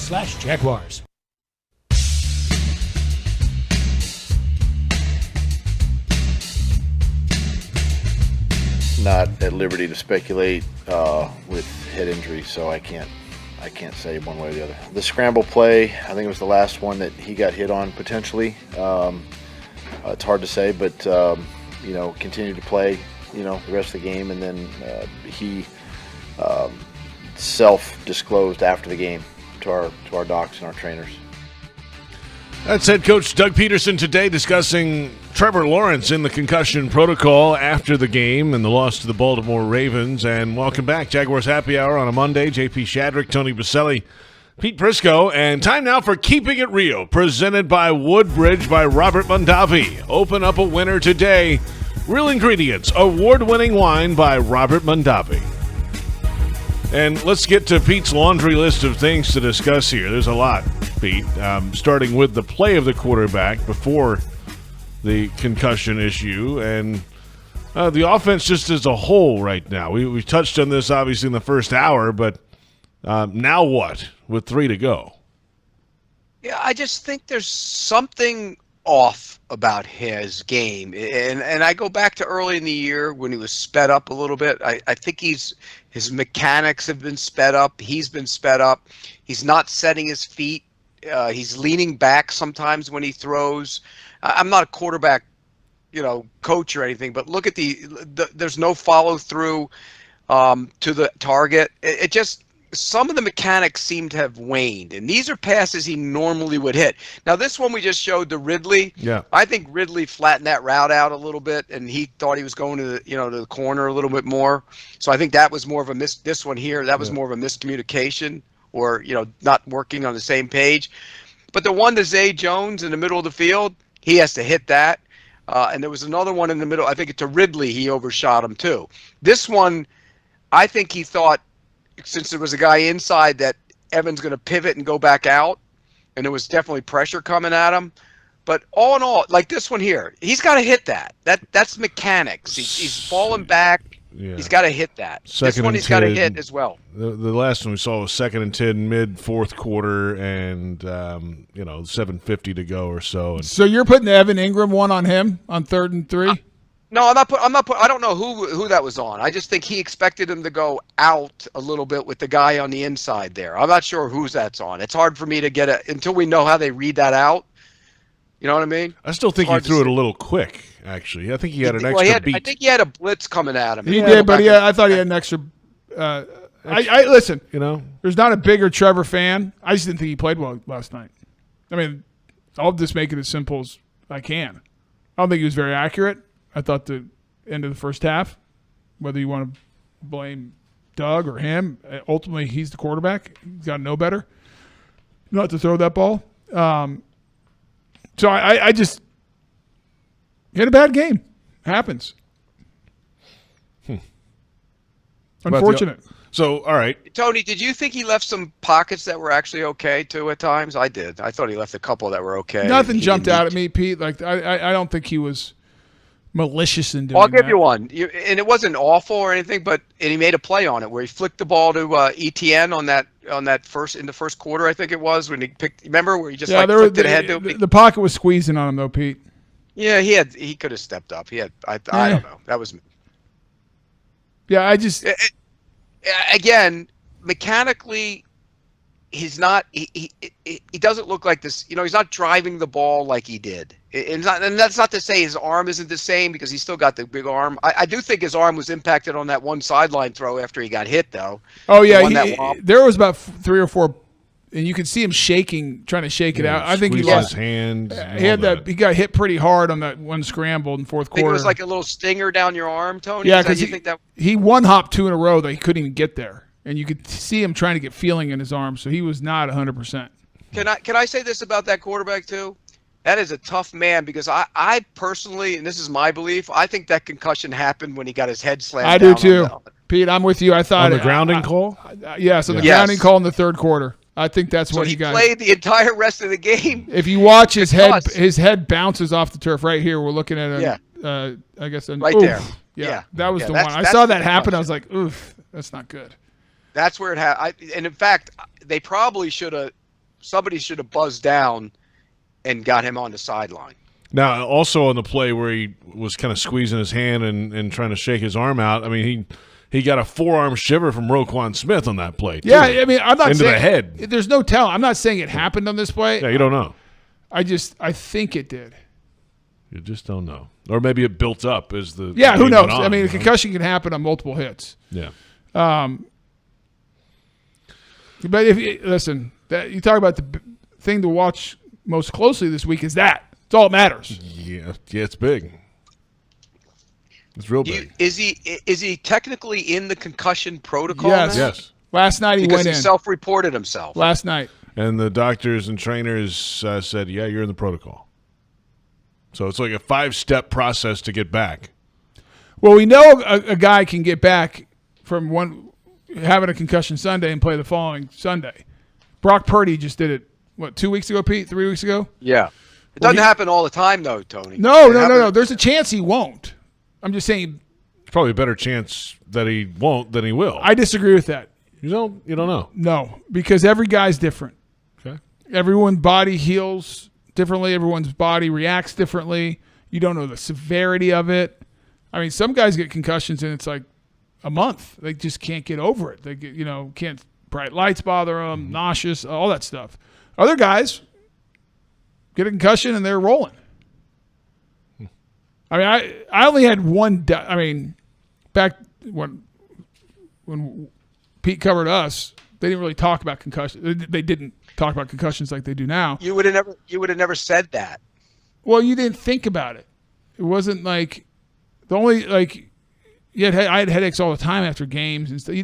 We weren't trained to think that way. It is now like it's in the zeitgeist. I mean, that's how people think, and like I'm not trying to protect guys' heads. That's important because the only concussion I had that was diagnosed as a concussion in the NFL was playing the Ravens, and I gave it to myself because I was chasing it was either a fumble or a pick that Mark either dropped or threw, and I dove because I was so mad trying to tackle the guy. I missed the guy over the pile, and somehow I landed head first into the turf. And I knocked I remember I don't know if I was knocked out, but I wasn't getting up. And they came out and got me. It was the last play before the half. And I was back on the field, second play of the second half. And I woke up the next day. There was no concussion protocol or anything like that.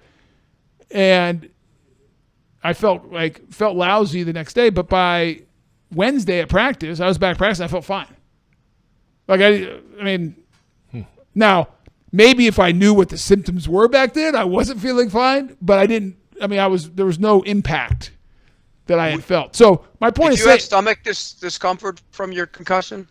Sometimes guys get sick to the stomach. You get nauseous. I didn't feel great that night. I can't remember, Pete, I didn't throw up or anything like that. I didn't feel right.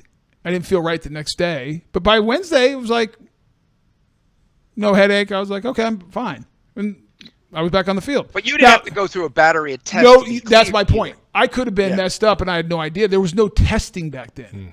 Right. It was literally me yelling at the doctor that I was going back in the game on the sideline. See, you playing that week is why you get all worked up when I start arguing with you on here. Huh? Oh, probably, yes. I probably have some issues. And you got something that happened that week that brings the anger out. Yeah, something happened. And so it's much better now because they have protocols. We know more about concussions. Correct. In high school, smelling salts. In high school, I remember I got back from a game. I couldn't remember my locker combination. There's games in college where you black out on the field, but you didn't think about it. No, they jam the thing in your nose and tell you to sniff it and get back in the game. And I'm not saying that's right. It doesn't make us better. It's never right. Just like not drinking water during practice. Yeah. That's the other thing. You used to have permission from the coach to go have a water break. Think about that for 2 days, hot, 90 degrees.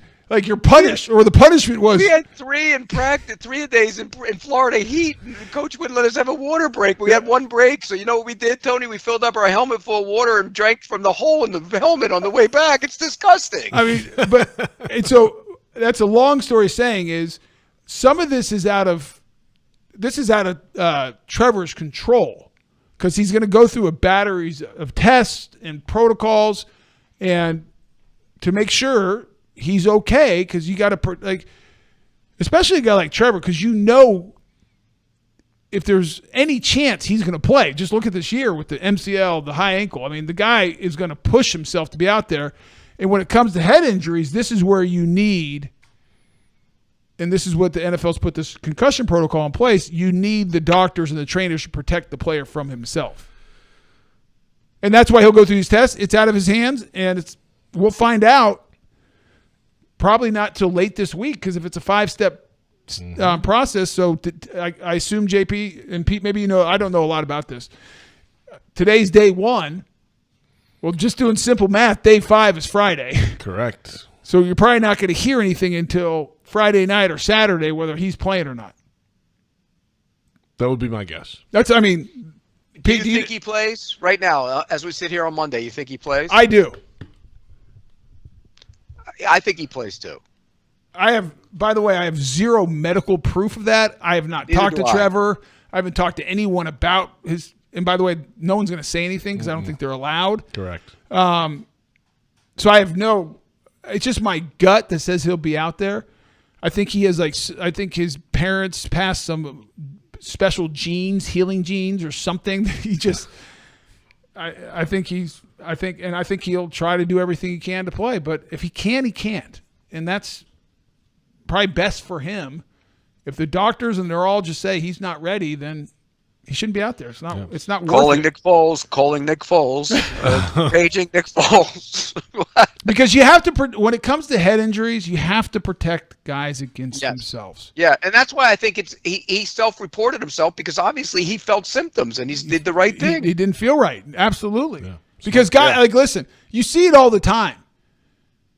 I'm convinced, like, guys will make up an injury if they can't get up on the field at times, if they're kind of dinged. Oh, it's my shoulder. My shoulder. They don't want to call it a head They don't want to injury. call it a head injury because you know today, in today's NFL, if Yeah. if you get diagnosed with a head injury, it's out of your hands. Yeah. It's not like it's you rolled your ankle, can you tough it out? Even if you want to tough it out, a head injury, the NFL's put things in place. They have independent neurologists. They have these, like, everyone's on high alert, and they should be.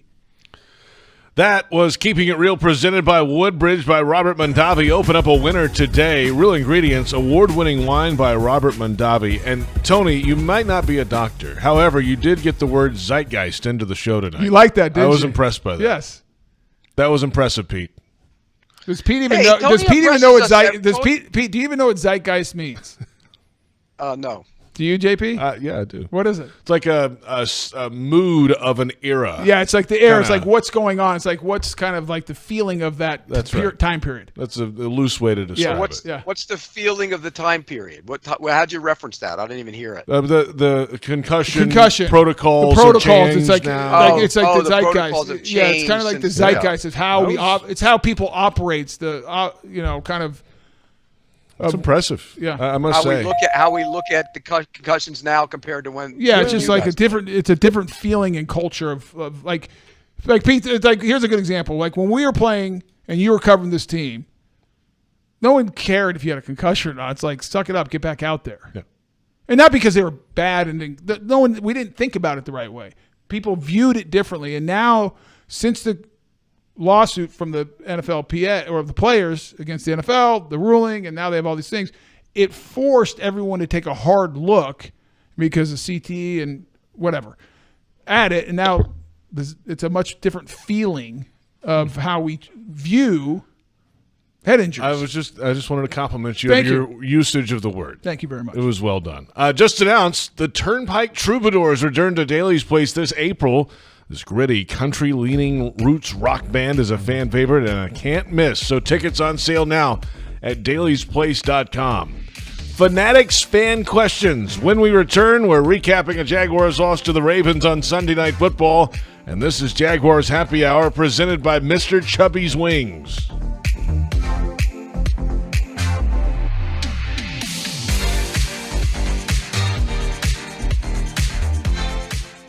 Mr. Chubby's Wings is a whole lot more than just wings. Craving the ultimate game day experience? Look no further. Swing by Mr. Chubby's and indulge in the biggest and best wings in town, all while soaking up the lively atmosphere with fellow sports fans. With plenty of game day specials and locations on the West Side, Fleming Island, Ponte Vedra Beach, and new this season, Everbank Stadium, they're here for all your game day needs. Mr. Chubby's Wings is a proud partner of the Jacksonville Jaguars. Mr. Chubby's Wings, before the game, after the game, and during the game.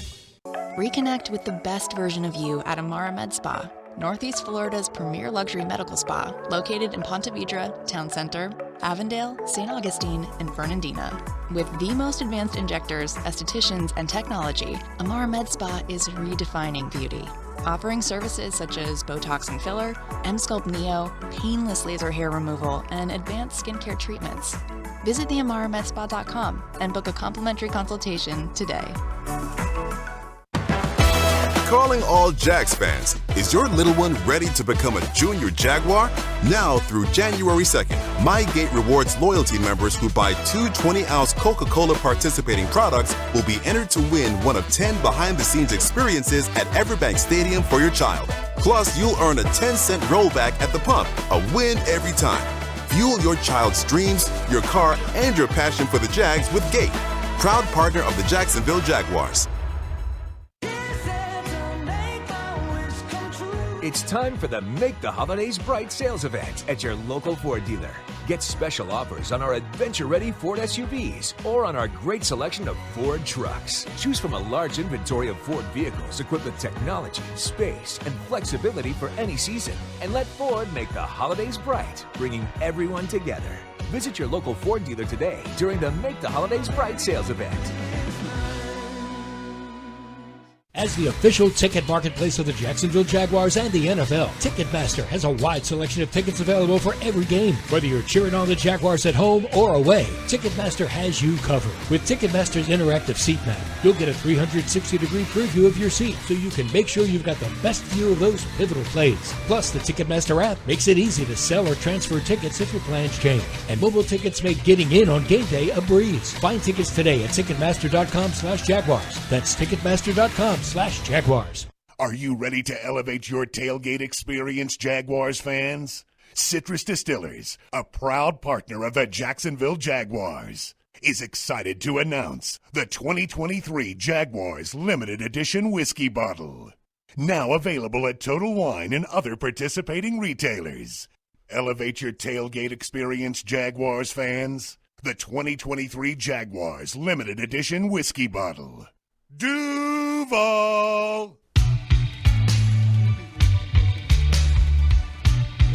Welcome back. It is Jaguars Happy Hour on a Monday. Presented by Mr. Chubby's Wings, J.P. Shadrick, Tony Boselli, Pete Prisco. Time for the Fanatics fan questions. Jaguars fans, gear up at Fanatics.com with all the latest Jag styles. Shop now and get today's special offer. Fanatics.com, officially licensed everything. We're learning new words today on the show. There's a lot going on here. I mean, we're figuring out the offense, not really. What did we figure out about the offense? I missed that. Figured out they didn't play well last night. Okay. That's what I figured out. You got that going for you. So that's good. Pete's learning new words. We're educating Pete. Pete, that's something big for me that I actually educated you on a word. I would never use that word.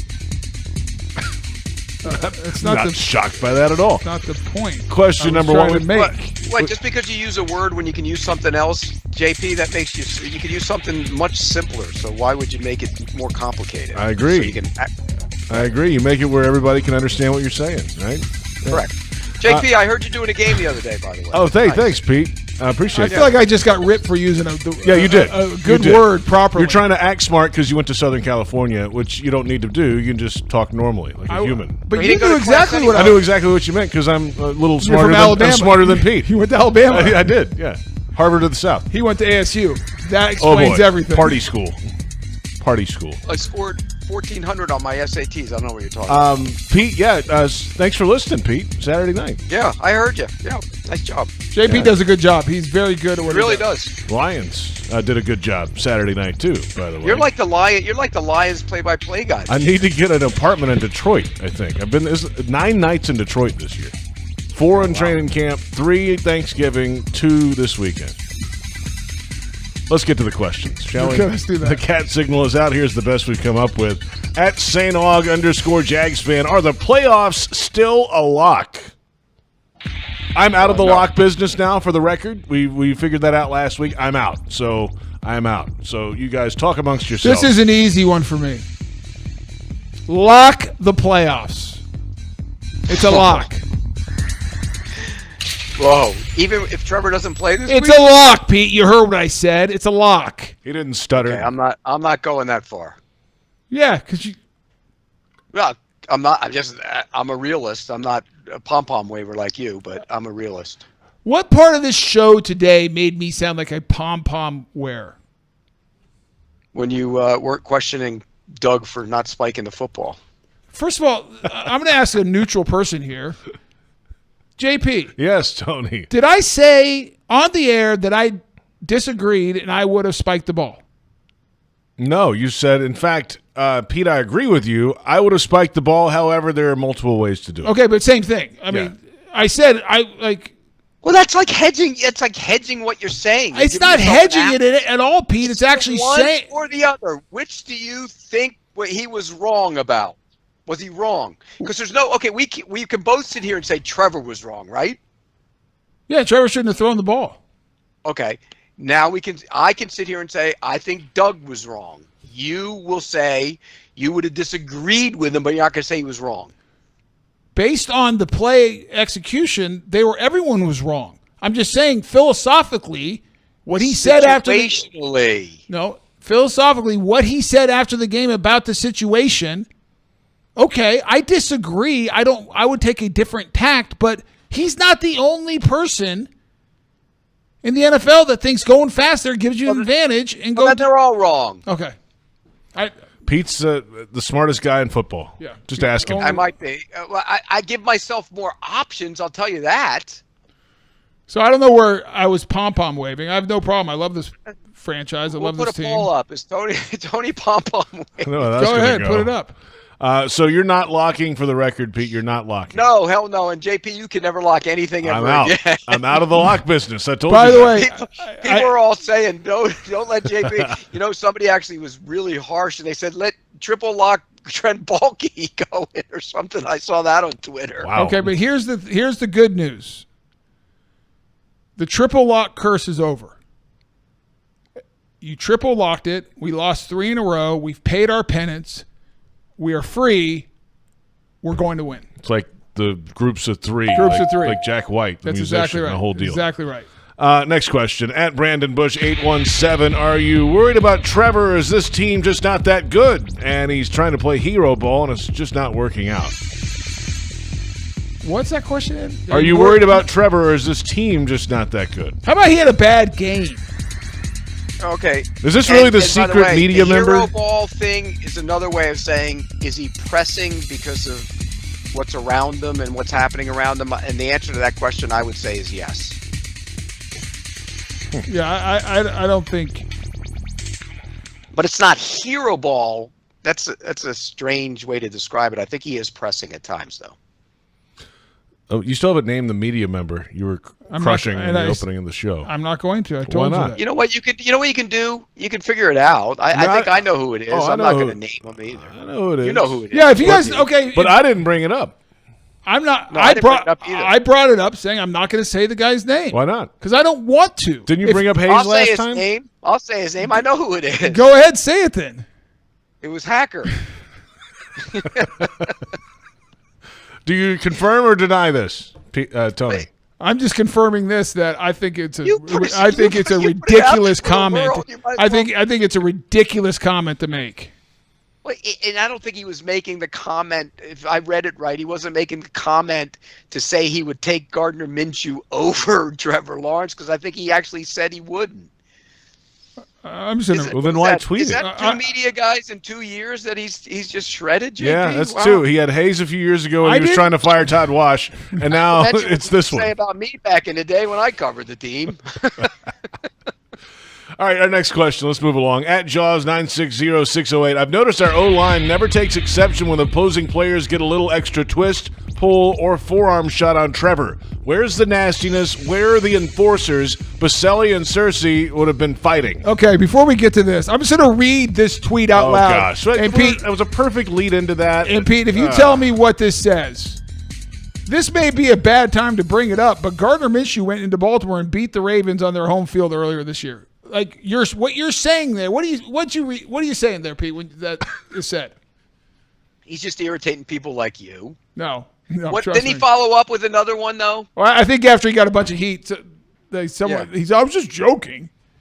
Well, it didn't seem to come across it, but you know what he's actually stating? A fact. That's fine, but what's the point? 2 different teams, 2 different situations, different players. Give me a break. Hey, let's bring the question back up on Jaguars.com, by the way. Yeah, the O-line never takes exception when opposing players get little extra on Trevor. Where's the nastiness? Where are the enforcers? You and Cersei would have been fighting. Okay, let me say this, because I want to be careful here, because I used to hate it when players would do this. Like, back in my day, the old days. You literally just did that a whole segment talking about no water and concussions. Well, no, that was joking. We were joking, not the concussions, but the water. Right. The game is different. You couldn't play the way we played. There are also the ways you get guys back at guys. You would start cutting guys. You can't do certain things anymore. you could play through the echo of the whistle, and there was no late hits. You could get in a fist fight, pretty aggressive brouhaha, and the worst that was going to happen was a 15-yarder. And most likely, 90% of the time, it was going to be offsetting. You could get guys on the ground and go after them. That was not illegal. There's a lot of things you can't do today that if guys did, they would either get thrown out of the game or it'd be like 1,000 yards of penalty and everything else. The Steelers had one of their safeties suspended for the rest of the season today. And by the way, that's a travesty. What's his name? Right. KZ? What's his? DeMonte KZ. KZ. I am sorry. It is ridiculous. It's criminal that the NFL suspended you for a play that you purposely pulled your head out. He'll win on appeal. You led with the shoulder. It is not his fault that Gardner Minshew, Hacker's favorite quarterback, threw a ball where he should not have thrown it. Tom Brady said it best today. Hey, quarterbacks, stop throwing the ball where you're going to get your guy knocked out.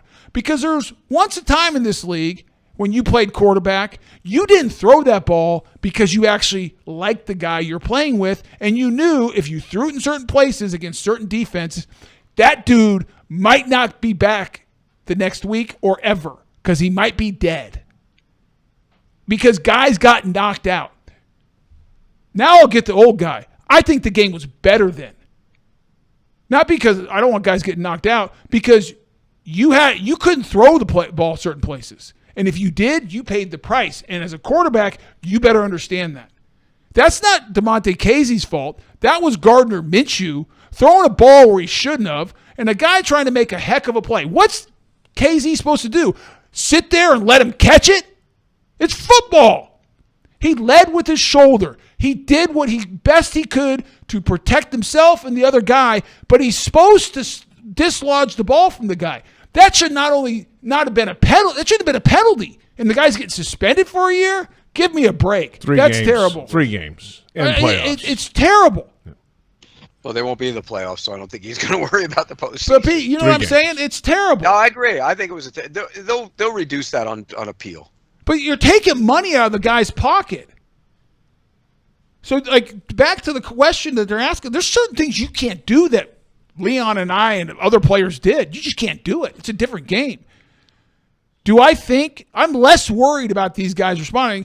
You want to set the tone? Come off the ball. Move people. Well, I don't know if you saw the Buffalo-Dallas game, but there was a Prescott slid and somebody hit him, and Zach Martin went over and hit that guy, got a 15-yard penalty, and was offsetting. So he took away the 15 yards that they would have had by just going over and getting in a guy's face. No, that makes no sense. No, but I guess I would ask the guy who posted on X, the Jag fan, at what point in yesterday's game did something happen that the Baltimore Ravens did that would cause an offensive lineman the need to go take out a guy? I didn't think the Ravens were dirty yesterday. Well, no, on the play where Roquan Smith got the forearm to Trevor's head, and then the other guy comes from behind when Trevor's on his knees, like kind of chokes him and brings him back, and that's when he hurt his arm, right? I mean, on that play, it just seemed a little extra. Well, now, do I think the offensive line should have been chasing him down the field and getting guys off the pile? Absolutely. That was and again, you got to be careful because you can't get Pete, I mean, you remember this, Pete, when you covered and when I played? Like, we were told you better chase the play and clean guys off the pile. What that meant is, and the officials allowed it, basically, like, you had a little bit of time after the whistle to take a shot at a guy. And, like, the rule was don't stand around a pile. Right. Because you're going to get hit. No. Can't do that anymore. You can't do that anymore. Yeah, no. Now, do I think they should have been down there and like, not letting anything happen until the whistle? Absolutely. But do I think... Hell, you can't even pull a guy off a pile anymore. It's a penalty. And so, like, just to all our fans, I don't think any of those offensive linemen they're tough guys. Like, but let me be clear here. When I say they're not physical, I'm not questioning their toughness. You play that game, those are tough dudes. I'm just saying the way they play and the way we play offense and the type of leverage we play with and the size and strength does not allow us to be physical. I'm not questioning Tony, the toughness. They're all tough. Everybody in the NFL That's my is tough. point. I just want to make sure degrees of toughness. Like you always say, Cam Robinson's the toughest offensive lineman that they have when he plays. I don't say he's the toughest. He has the most attitude, and he's the nastiest offensive lineman they have. Okay. I think, Nasty. let me tell you what. Like Brandon Sheriff, he's at the end. He's he's in playing guard as you get older, and he's not the biggest man. He's big for an average person, but like in NFL circles, he's not like this gigantic, thick dude. He's an athletic guard. And he does not have the legs that he once did. He's a good pass blocker. He is great pulling. He's not going to physically move a big man. It's not his game right now. But if you ask me, is Brandon Sheriff tough? Oh my goodness. The dude is tough as nails. He shows up every Sunday, plays through pain, fights his tail off in every play. So what he did in the last season, the core thing, he played through it. The dude is tough. Yeah. So please, when you hear me, fans, and like Leon and I were no tougher than these guys. That's ridiculous. That's moronic. These guys are tough dudes. It's a different game with different rules, and I don't change my opinion. I don't think they're a physical group. They don't move people. That's what I mean by physical.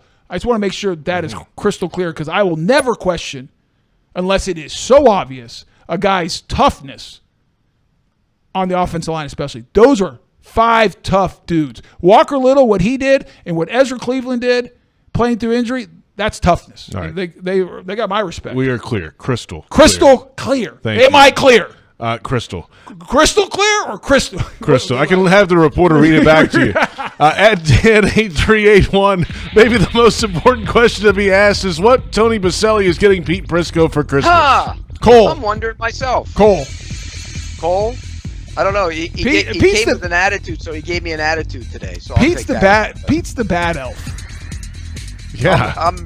What are you talking about? You're a bad elf.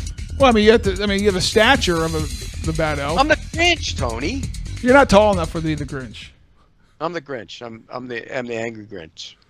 I'm just a realist. You're a pom-pom waver. You can get him a set of pom-poms, Tony. That's what you could get him. Yeah. Oh, gosh. Pete. Let's come back in a moment. Around the NFL and Monday Night Football. Can't wait. When we come back, it's Jaguars Happy Hour presented by Mr. Chubby's Wings.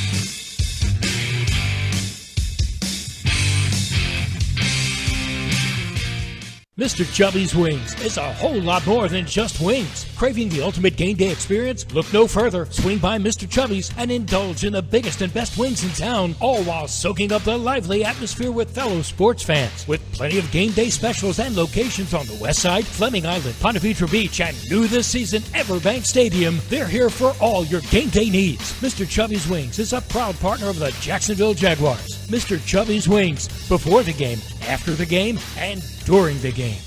Since 2014, there's been only one official home builder of the Jaguars, Dream Finders Homes. With quality built homes and a speedy move-in process, we're in 20-plus communities in the best locations across Northeast Florida. Dream Finders Homes is everywhere you want to live.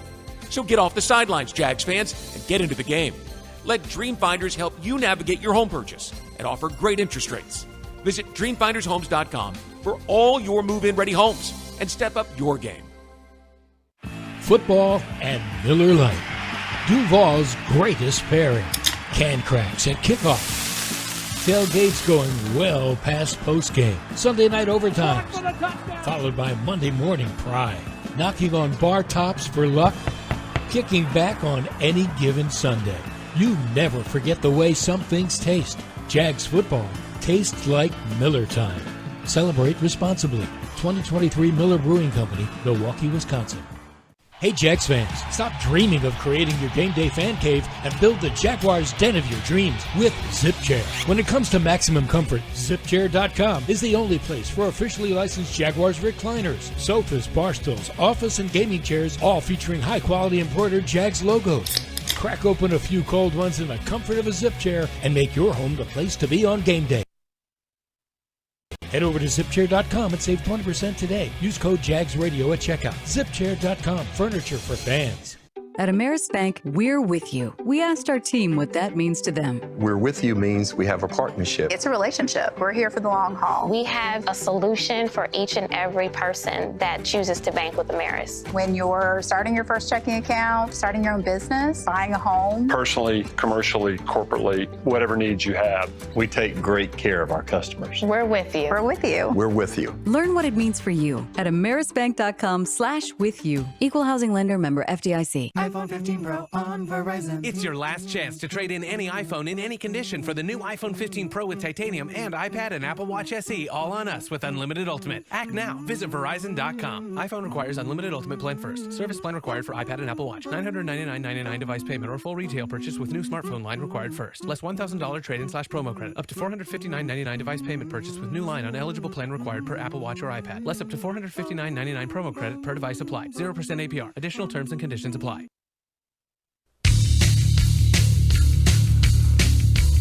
Welcome back. Jaguars Happy Hour presented by Mr. Chubby's Wings from the Hyundai Studios at the Miller Electric Center in Jacksonville. And for 10 years, Dreamfinders Homes has been proud to call themselves the official home builder of the Jacksonville Jaguars. Visit dreamfindershomes.com for all the available inventory and go Jags. I like J.P. that. Shadrick, that's Tony Boselli, Pete Prisco. The Jaguars dropped one to the Ravens yesterday. So the playoff races are heating up, Pete, and here we are with 3 weeks to go, and hey, the NFC's interesting. Philly plays tonight. They've lost 2 in a row, and they're on the road in Seattle, and all of a sudden the Cowboys, I mean, what in the world happened to them? Can I say something about the Cowboys? Yeah. I'm going to give Pete credit. Here's my Christmas present to Pete. Oh, that's nice.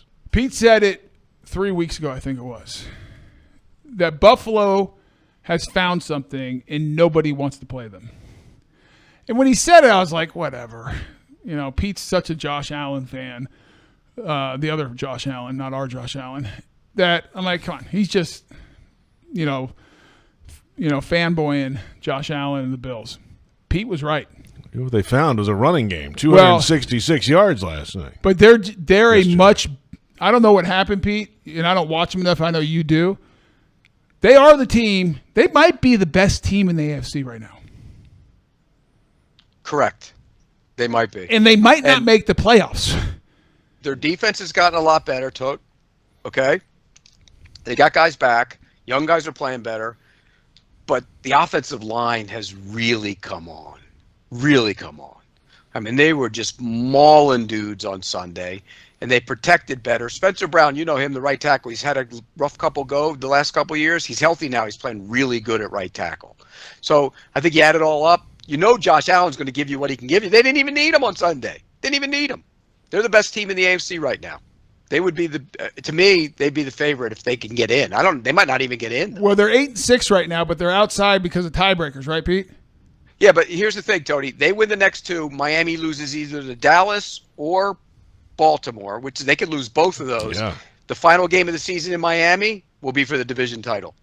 And probably flex to Sunday night, I would guess. Yeah, I'll say this. The Dolphins aren't beating the Ravens. Not at Baltimore. No, they're not physical enough. And I don't think they're beating the Cowboys either. Is it in Miami? That's at home. Yeah, they might be. They could, though. They could. They could beat the Cowboys. They are not beating the Ravens. No. Nope. So if Miami loses, and then Josh Allen has owned the Dolphins, by the way. And who does Buffalo have left? They have at the Chargers with Easton Stick. Okay, that's that's a win. Then they get New England at home. That's a win. Oh, I mean, it's good. Yeah, yeah. So at 11-6, at 10-7, do they get in? Well, they would. Buffalo? Yeah. If they lost that last game you're talking about, there's a possibility. Monday Night Football, we head to the Pacific Northwest. The 10-3 Philadelphia Eagles look to rebound from back-to-back losses with a new defensive play caller. They face the 6-7 Seattle Seahawks, who've dropped 4 straight. Ratings high in Detroit, and Eagles win secures a Lions playoff berth. Who you got tonight? I got Philly. How about Matt? How about Matt Patricia going to be like? What's going on there, Pete? they made a change. Sean decided. The defense has been terrible. They're 29th in the league in pass defense. They're terrible on defense, so I get it. I think this is going to be high scoring. I think there's going to be a lot of points. Both quarterbacks are, we don't know Hurts' status. It looks like he's going to play. But I think the Eagles will find a way to win this game. Hey, no show next week, Pete. A Merry Christmas. Have a great Christmas, guys. And no show the following week either. That's right. Merry Christmas. 3 Happy weeks. New Year. We'll see you in 2024. Wow. Happy New Year. Merry Christmas. Pete Prisco, Tony Boselli, our entire crew. I'm J.P. Shadrick. Thank you for listening. It's Jaguars Happy Hour.